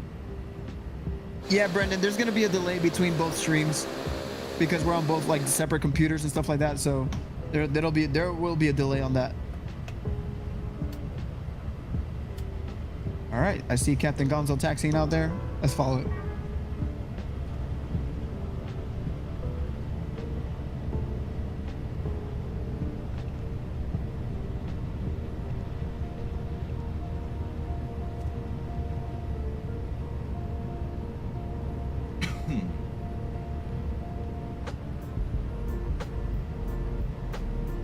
Like a little bridge slash road here. This is interesting.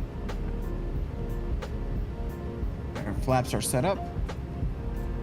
Oh, I see that. Don't worry, David. We're gonna get you where you need to be, brother. Nice, safe, and sound, man.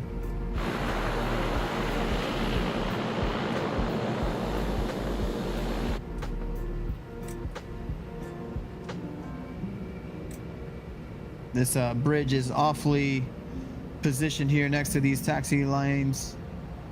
I'm just gonna probably make sure I don't hit my wingtip on there. That's close enough.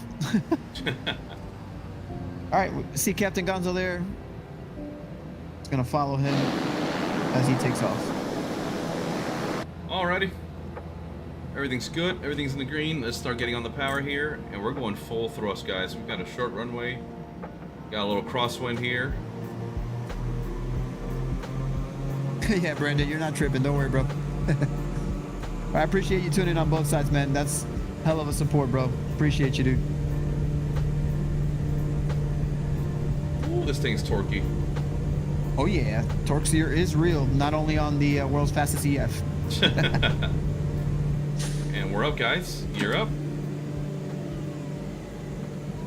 All right, guys. I'm not gonna worry about any wind vortices or anything like that. We got aerodynamics like an F1 car, so here we go. Let's go. We love the dirty air. Go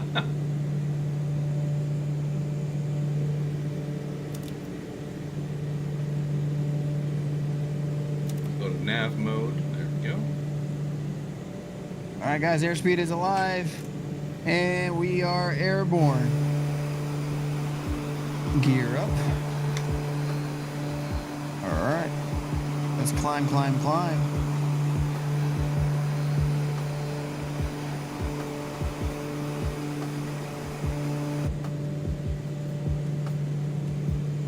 This thing is Once climbing. I get to, I know this thing just climbs, and you can have like you can have an aggressive like climb profile, dude, and this thing just keeps climbing in speed too. Yeah. All right, so we're gonna go ahead and set this to nav. Autopilot is not coming on because I don't have my push trim on. Oh. Hello. There we go.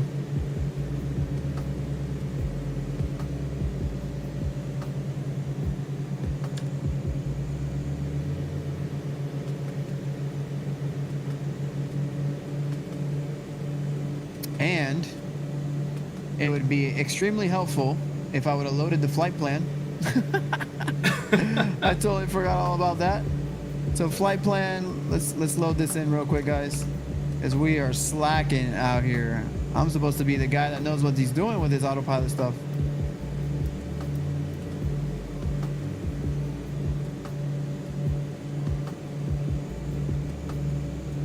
All right.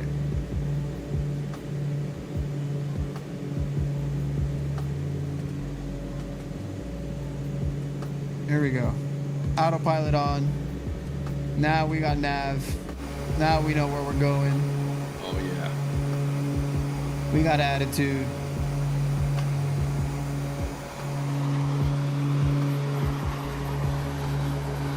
All right, here we go. Sorry, David. I'm sure you're a little freaked out on my flight, but don't worry, brother.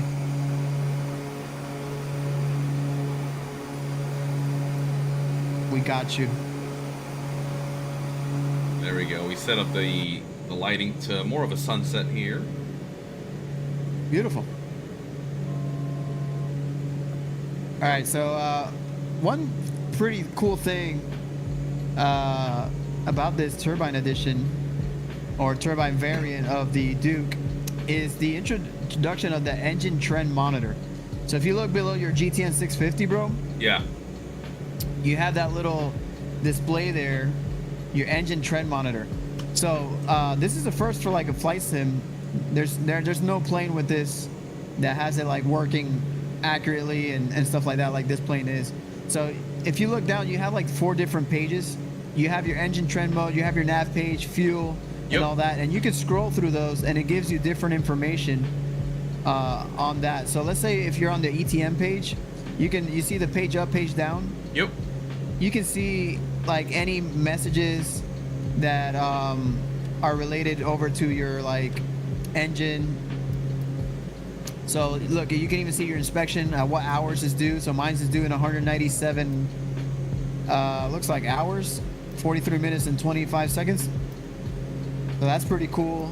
Yeah. You can check out your voltage, your ITT on each side, logs. Man, you get a ton of information, man. Like this thing is alive, and that's awesome. I would say it's pretty much up there with like the Phoenix and how they have like their FADEC working and all that, you know? Yeah, this is pretty awesome. And yeah, I definitely have seen the engine trend monitor on some of the other BlackSquare products, but yeah, I don't think they're as detailed as this is, and we could be wrong on that. If you guys know any different, definitely let us know. But yeah, this is awesome. Like and it's like once they have it, like how do you say, like once they have it down packed, like on this plane, like we're on, like you said, on an early release of this plane. You know, once they have it down packed, I'm sure they'll introduce the same stuff to the other other planes, like the TBM and stuff like that. Yep. But yeah, it's pretty cool, man. Like I didn't know. Once I read the manual and started looking into it, and I'm like, oh, that's pretty cool. Like you can switch over to your nav page, and it gives you information. Let's see. So nav page, your position, heading, how many miles, and the ETE. That's pretty badass. It is, man.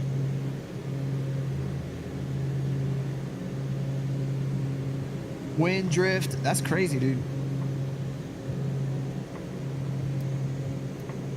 Fuel page. Full fuel, 270 gallons. Fuel to destination, 26.8 gallons. fuel at destination should be 133 gallons. That's crazy, dude. Gives you all the information. Yeah, right now I'm using it to adjust my throttles, or my power levels, I should say, to maintain a fuel flow that is pretty much even on both sides. I'm just leaning out my right engine a little bit. There you go.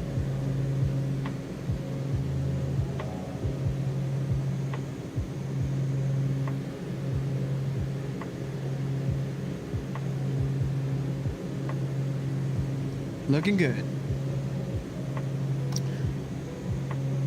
Brandon says, glad to support my guy. I can help with the flight plan, man. I'm a genius. You're currently in the air heading towards destination. It's solved. You're hired. You're hired. You're hired. You're hired. You're qualified to fly with us.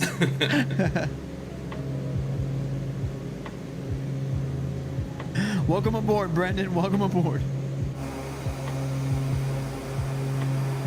All right, guys, let's check out our VFR map here. As we stated earlier, it's a short hop across the water. In this plane, we'll get there in no time.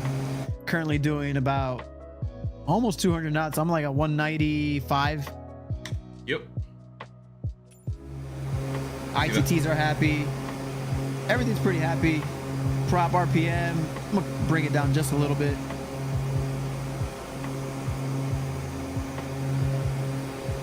I'm gonna pause here for a second, see if I can let you catch up. See if we can stay within visual.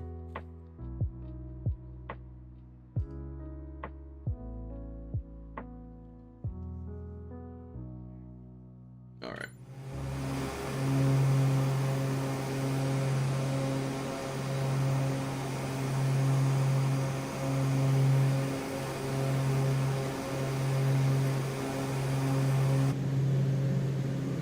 Cabin temperature is fine, you know. We're 73 degrees. We're happy in here. Same here. Yep, cruising along just fine. So I turned on my panel lighting. I'll show you guys on my end, like the different things you can do with the panel lighting. Check it out. You can adjust the colors. So more, less white, more red. It's pretty cool. There's your lights.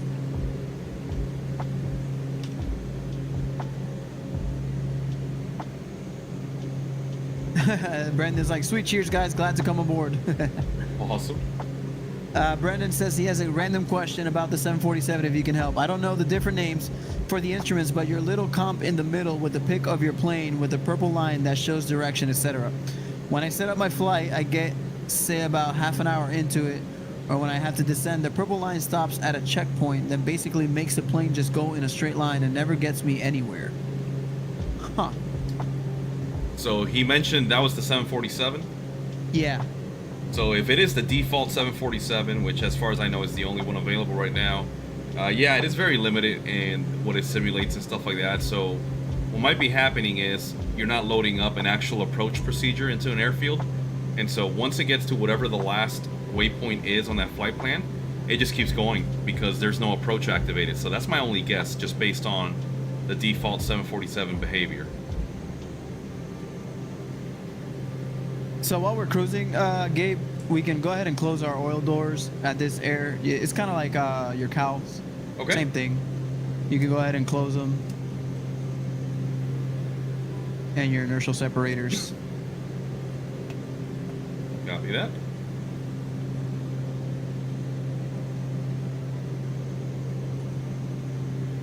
Once we get to our descent, you know, and we're getting closer to the ground, we reopen them.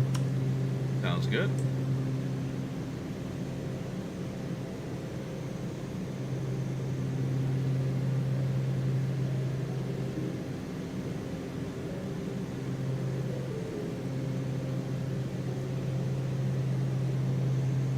Engine conditions down to 96%.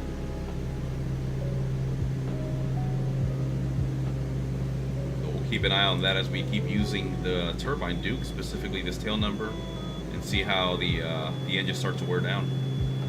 Yeah, so mine's at 87%, but I've been using this one for like the tutorial and all that, so it's pretty cool seeing how the engine kind of knows like the wear is taken and all that.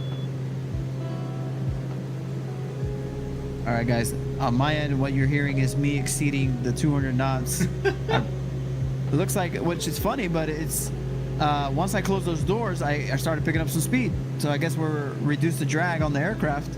Yep. So now I brought the propeller down a little bit, the RPMs and the torque down. So should be happy now at 190 knots.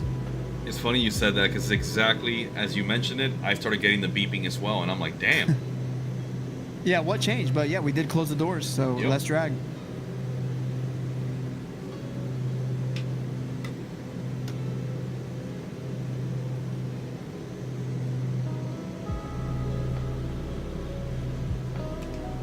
He says, good to know. I'm running on the Xbox, so that could be why. It's just weird. I don't remember doing it before.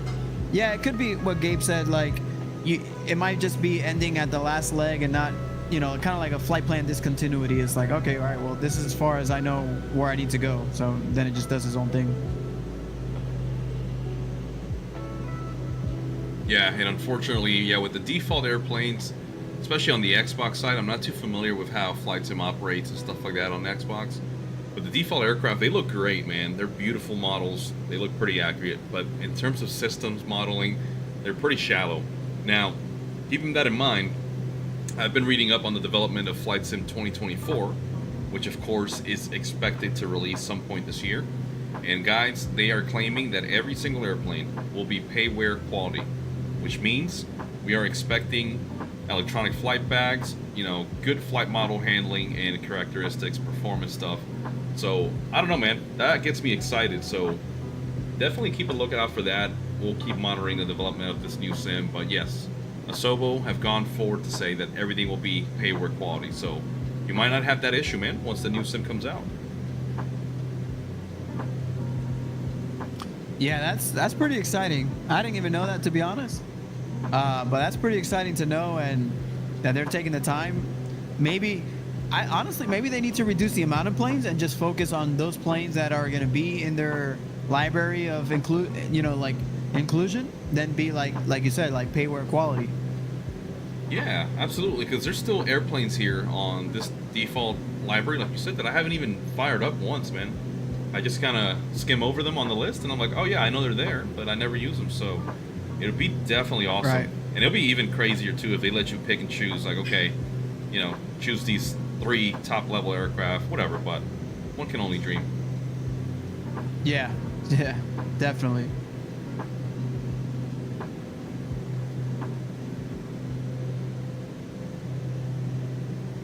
All right, guys, so it looks like I'm 34 nautical miles away. About 10 minutes. Yep, I am 30, just under 30 nautical miles now, so let's see.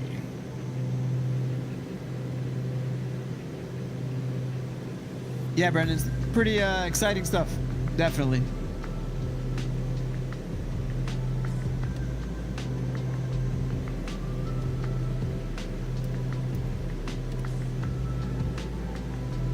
Let's take a look outside.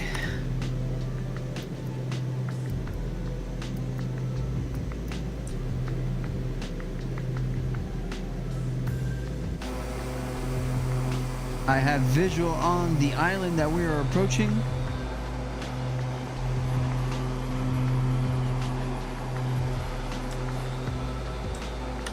So, like, if you guys haven't tuned in before and are first time watching us, we are replicating a flight that these pilots did in a helicopter, all the way from New York all the way down to Trinidad, just by hopping down the east coast of the U.S., then through the Nassau Islands, down the Caribbean, the Turk Islands, the Caribbean Islands, and then the U.S. Virgin Islands all the way down to Trinidad. So, man, kudos to them to, like, do that in a helicopter.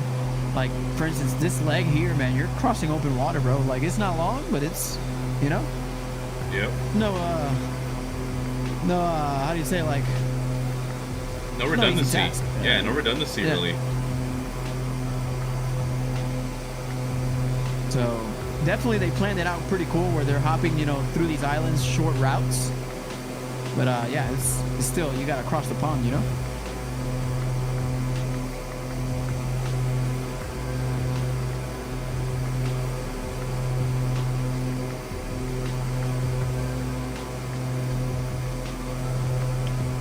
Yeah, Brandon's saying for sure. I have so many planes in my list I have never turned on, as I have no idea how to fly it. I'm an A320 fan, as I feel it's quite simple to get going without having to do too much to it, especially when I'm not familiar with a true startup.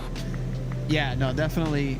A320, Airbus systems are a little like user friendly in my opinion. And then once you learn it, you know, how do I say it? Like if you pay attention to where the switches are and how they're labeled, right? Like, and let's say you learn the Airbus, it's kind of the same on all the other planes. You know, you start up your electricals, you start up your pumps, you know, and once you get that kind of sequence down, you kind of just start navigating your way through other airplanes. And also, if you don't, you know, if you have the time and you don't mind, open up the manual and check out the checklist. That's what I had to do with this plane. Kind of knew that I, like, for instance, I knew I had to have the battery on. I knew I had to turn on the pumps and, you know, like the ignitions and the starters, but I didn't know the right sequence. I had it all messed up. And I remember, I think the first time I fired this up with Captain Gonzo, I blew the engine, both of them. So just because I didn't start it up right. Even on Captain Gonzo's end, when he did the startup on the piston variant, I didn't know you had to have the pre-oiler and the fuel, like, you know, like pump the fuel into the cylinders and stuff like that. So I'm pretty sure I blew those engines too, you know? So it's pretty cool. Like looking through the checklist, looking through the manual, you learn a lot. I've learned a ton with this plane just reading through the manual in my spare time. And it's not like super scientific, you know, like it's just, it tells you what the system is and what it does, and, you know, gives you a description, and then it kind of gives you a checklist of what you need to be doing. That's pretty cool. Yeah, and it's satisfying, man. Once you get the hang of it and you kind of start memorizing certain flows and you're able to fire up the aircraft in any scenario, it's just satisfying, man. It's one of those things that gives you that moment to geek out and just know that, hey, I can fire this airplane up. For as complicated as it is, I know that I can get it fired up. And that's what we try to promote here in the Flight Sim channel. We don't want to just show you guys a takeoff and landing video. We want to show you the full flow so that you're really diving deep and taking advantage, guys. If you're spending the money and buying these payware aircraft, you might as well take advantage of it, you know, and enjoy them to the fullest. So, like Flacco said, just take a second every now and then, read that manual, and just brush up on your skills, guys. And it's going to make the flying a lot more funner, man. I'm telling you that much. All right, man, I'm going to go ahead and start my descent. Switch to attitude mode here. Yeah, I started a few miles ago because we're already within 4 minutes of the destination. Alright, I'm scanning ahead, see if I can see the airfield. Nothing yet.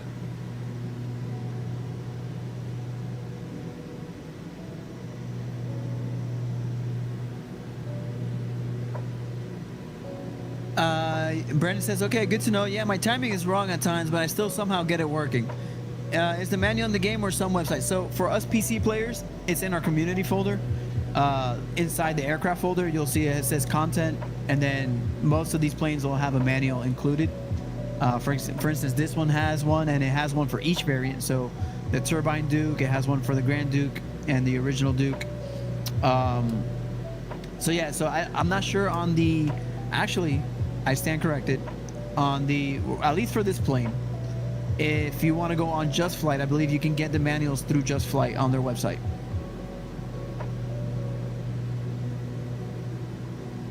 But other than that, for the Xbox stuff, I'm not sure how you get to the manuals. I'd have to find out. I'd have to get some information on that. In any case, dude, if you need the manuals and it's a plane that we have, we can email it to you, bro. That's no big deal. Just hit me up. Absolutely.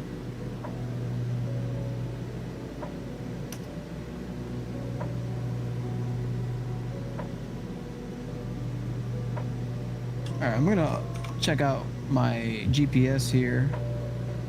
Any approaches into this place? No, looks like visuals. Nope. Yep, we've got runway 13 and 31. So if we fly at this present heading, we should be making a straight in almost for runway 13. Yeah, you're right.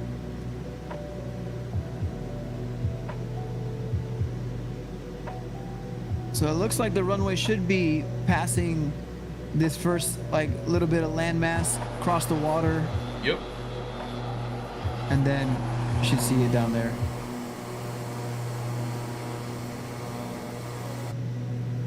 I'm leveling off here at 1,000 feet. Same. There's that water. Yeah, we're only about 7.5 miles out. I'm I'm slowing gonna the go ahead aircraft. and open up my oil doors again. Yep, just did that too. Inertial separators. Beautiful.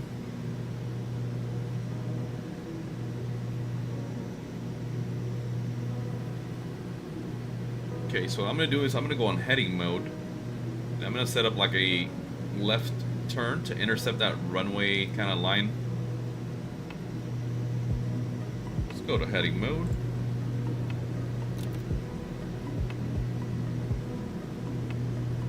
And I'm still slowing the aircraft down, guys, to get us ready for that approach. We're only 5 nautical miles away. And in a turboprop, everything happens way quicker.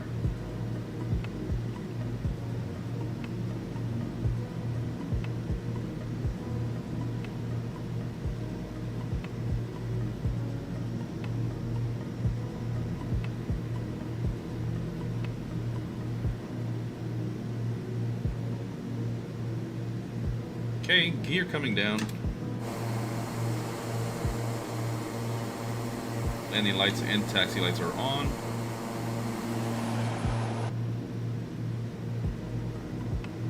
And I'm just going to maintain 1,000 feet here till I feel comfortable that I can see the runway. I think that's it right there, actually. Yep. Alright, Flacco, I've got the field inside. Setting up for my approach. Beautiful. It kind of blends in. It kind of hides away for a little bit, but once you take a good look for a second, you're like, ah, there you are. Copy. Yeah, and for those of you watching on my side, just to my 12 o'clock there, just beyond that bay, you'll see the strip.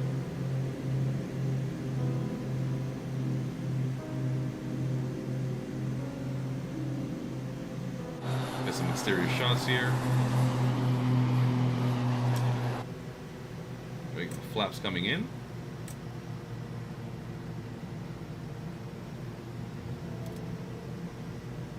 I hope that's the runway.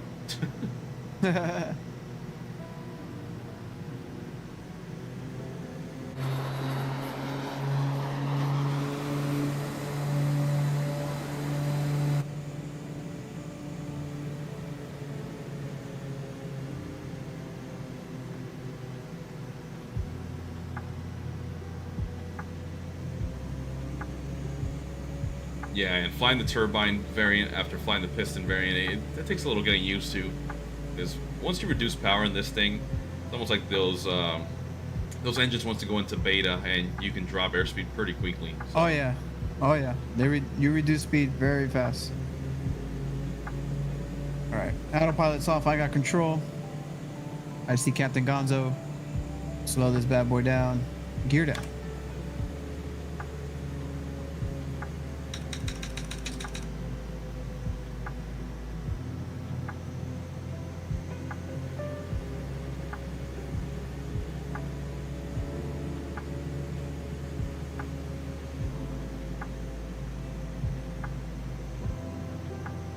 Pretty cool little runway here, like right next to the water. Yeah.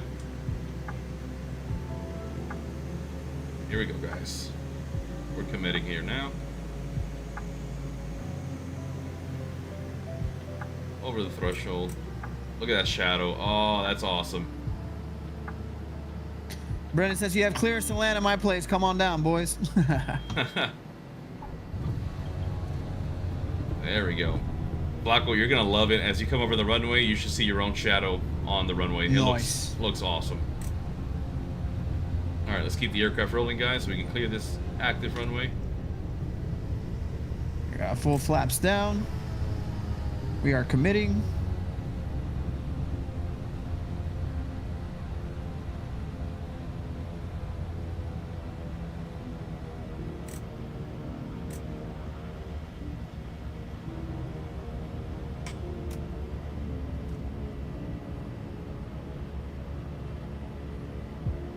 Wait here. Clean the flaps up. Let's go ahead and turn off our recognition lights.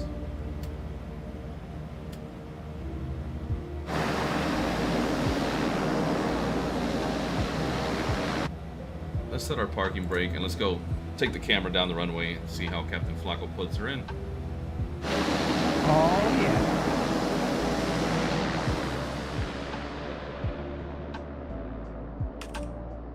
Yeah, by far one of the coolest moments like that, seeing your own shadow, that's pretty awesome. Canimation, what's going on, man? Appreciate you tuning in. Just coming in here on to land.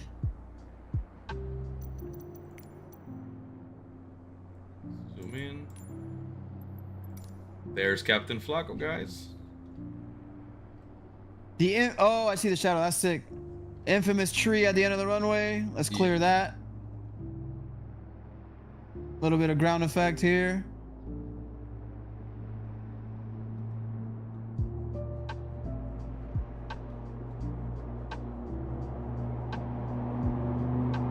There you go. There we go. Reverse thrust.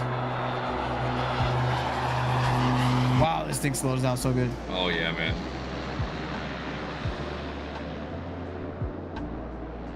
Hello. Your brakes have left the chat because you don't need them. I'm over here like Alonso with flaming brakes. First time a streamer said hello to me. Oh, dude, anytime, bro. Anytime, bro. We're not like the others. We Yes. like to say hello. No matter if we have 2 viewers or 2,000 viewers. One day we'll get there. But for now, welcome aboard, Canimation. Saw, dude. That's pretty buttery, man. I don't know why, man. This plane, I can land pretty well. Compared to others, I've had pretty good success landing this plane. Yeah, man. You just develop that comfort level. Yeah, definitely. Like, you know, like, okay, this flare here, and she's gonna come down nicely. Yeah. Make sure we don't chop this guy's head off. Come to the right of it. There we go. Side, dude. Yeah, that's right. Make sure you got your PPE on. Safety first, guys. All right, there we are next to Captain Gonzo's. Let's start our parking brakes on. Yep. And let's turn this bad boy off. Bring our condition levers down.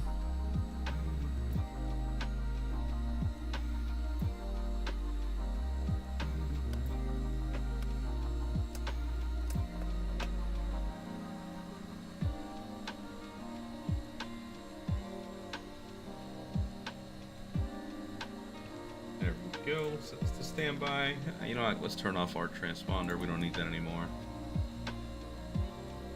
AC is off.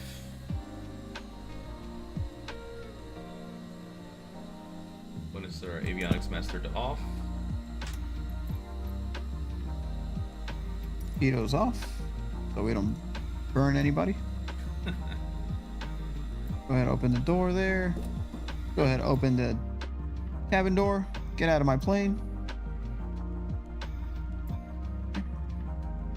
Avionics master off. Let's go ahead and get our external power on so we can get our this off. Battery off.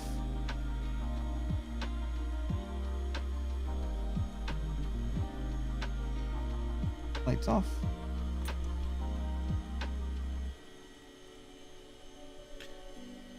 Oh, my lovely co-pilot is blocking my flight control lock. There we go.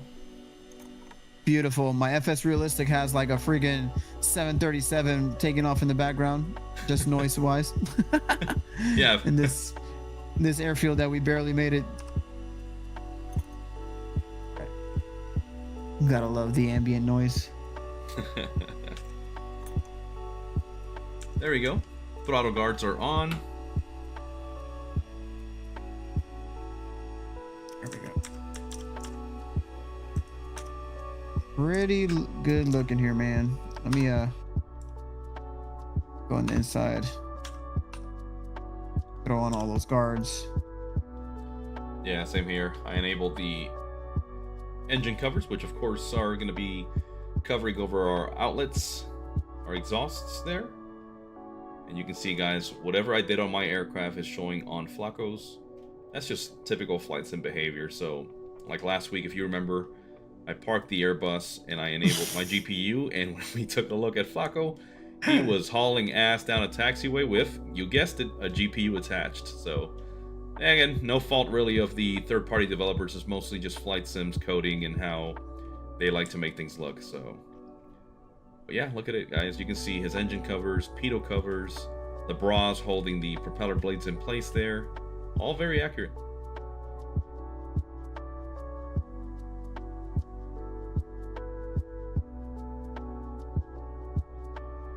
But that does it, guys, man. Thank you guys for joining us tonight.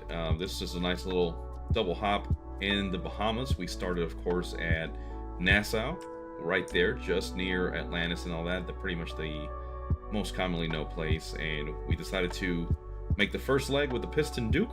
And now we finished it off with the Turbine Duke, which, of course, you can't blame us, guys. We're probably going to be making some more videos of this plane moving forward because we can't get enough, man. And one of these days we'll get tired of it. But you know what? For now, she is the highlight of our simming days, and of course you can expect us to exploit that to the fullest.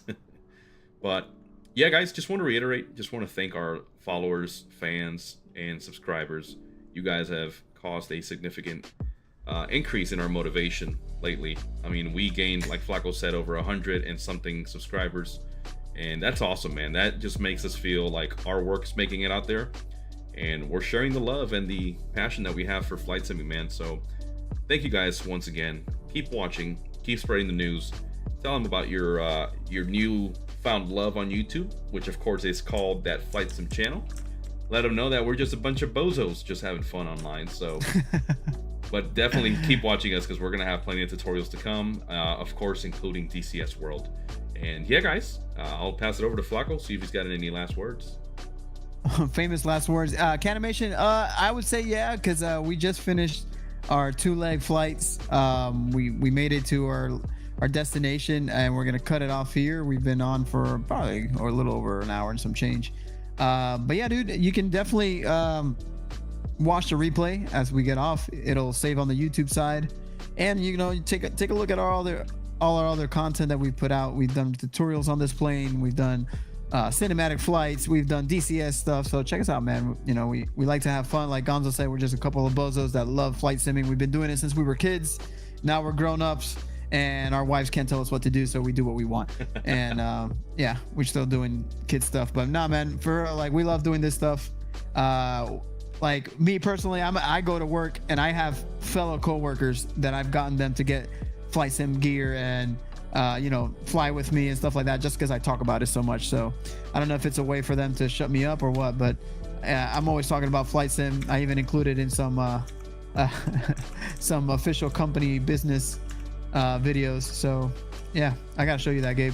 I added the Phenom stuff into the last video I made for them, so pretty fun stuff. But anyways, guys, we appreciate all you guys tuning in. Like Gabe said, we appreciate all that support we're getting. Wait, let me wait for this airplane to take off. Oh yeah, sounds sick. All right. Yeah, we appreciate all the support, man. We've gained, like he said, about over 100 subscribers within like the last 6 days. It's amazing. It's very motivating. We're gonna definitely keep pushing out content, you know, and whatever you guys want to see, let us know. You know, we like to take care of our viewers and stuff like that. Or if there's any flights you guys want to see, you know, if you guys jump in the comments like, hey man, I'd love to see a flight from Melbourne to Sydney on an A320, let's do it. You know, why not? We'll jump on a live stream and do it with you guys. So yeah, anyways, guys, we're gonna sign off. We're gonna head to bed.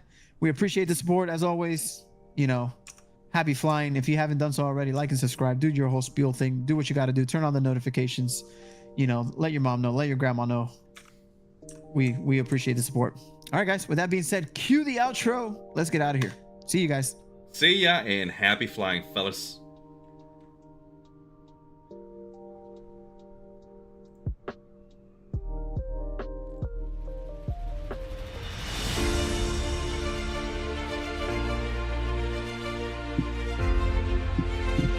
Thank you for choosing That Flight Sim channel. We invite you to our next stream as we take the skies once again. Until next time, and as always, happy flying.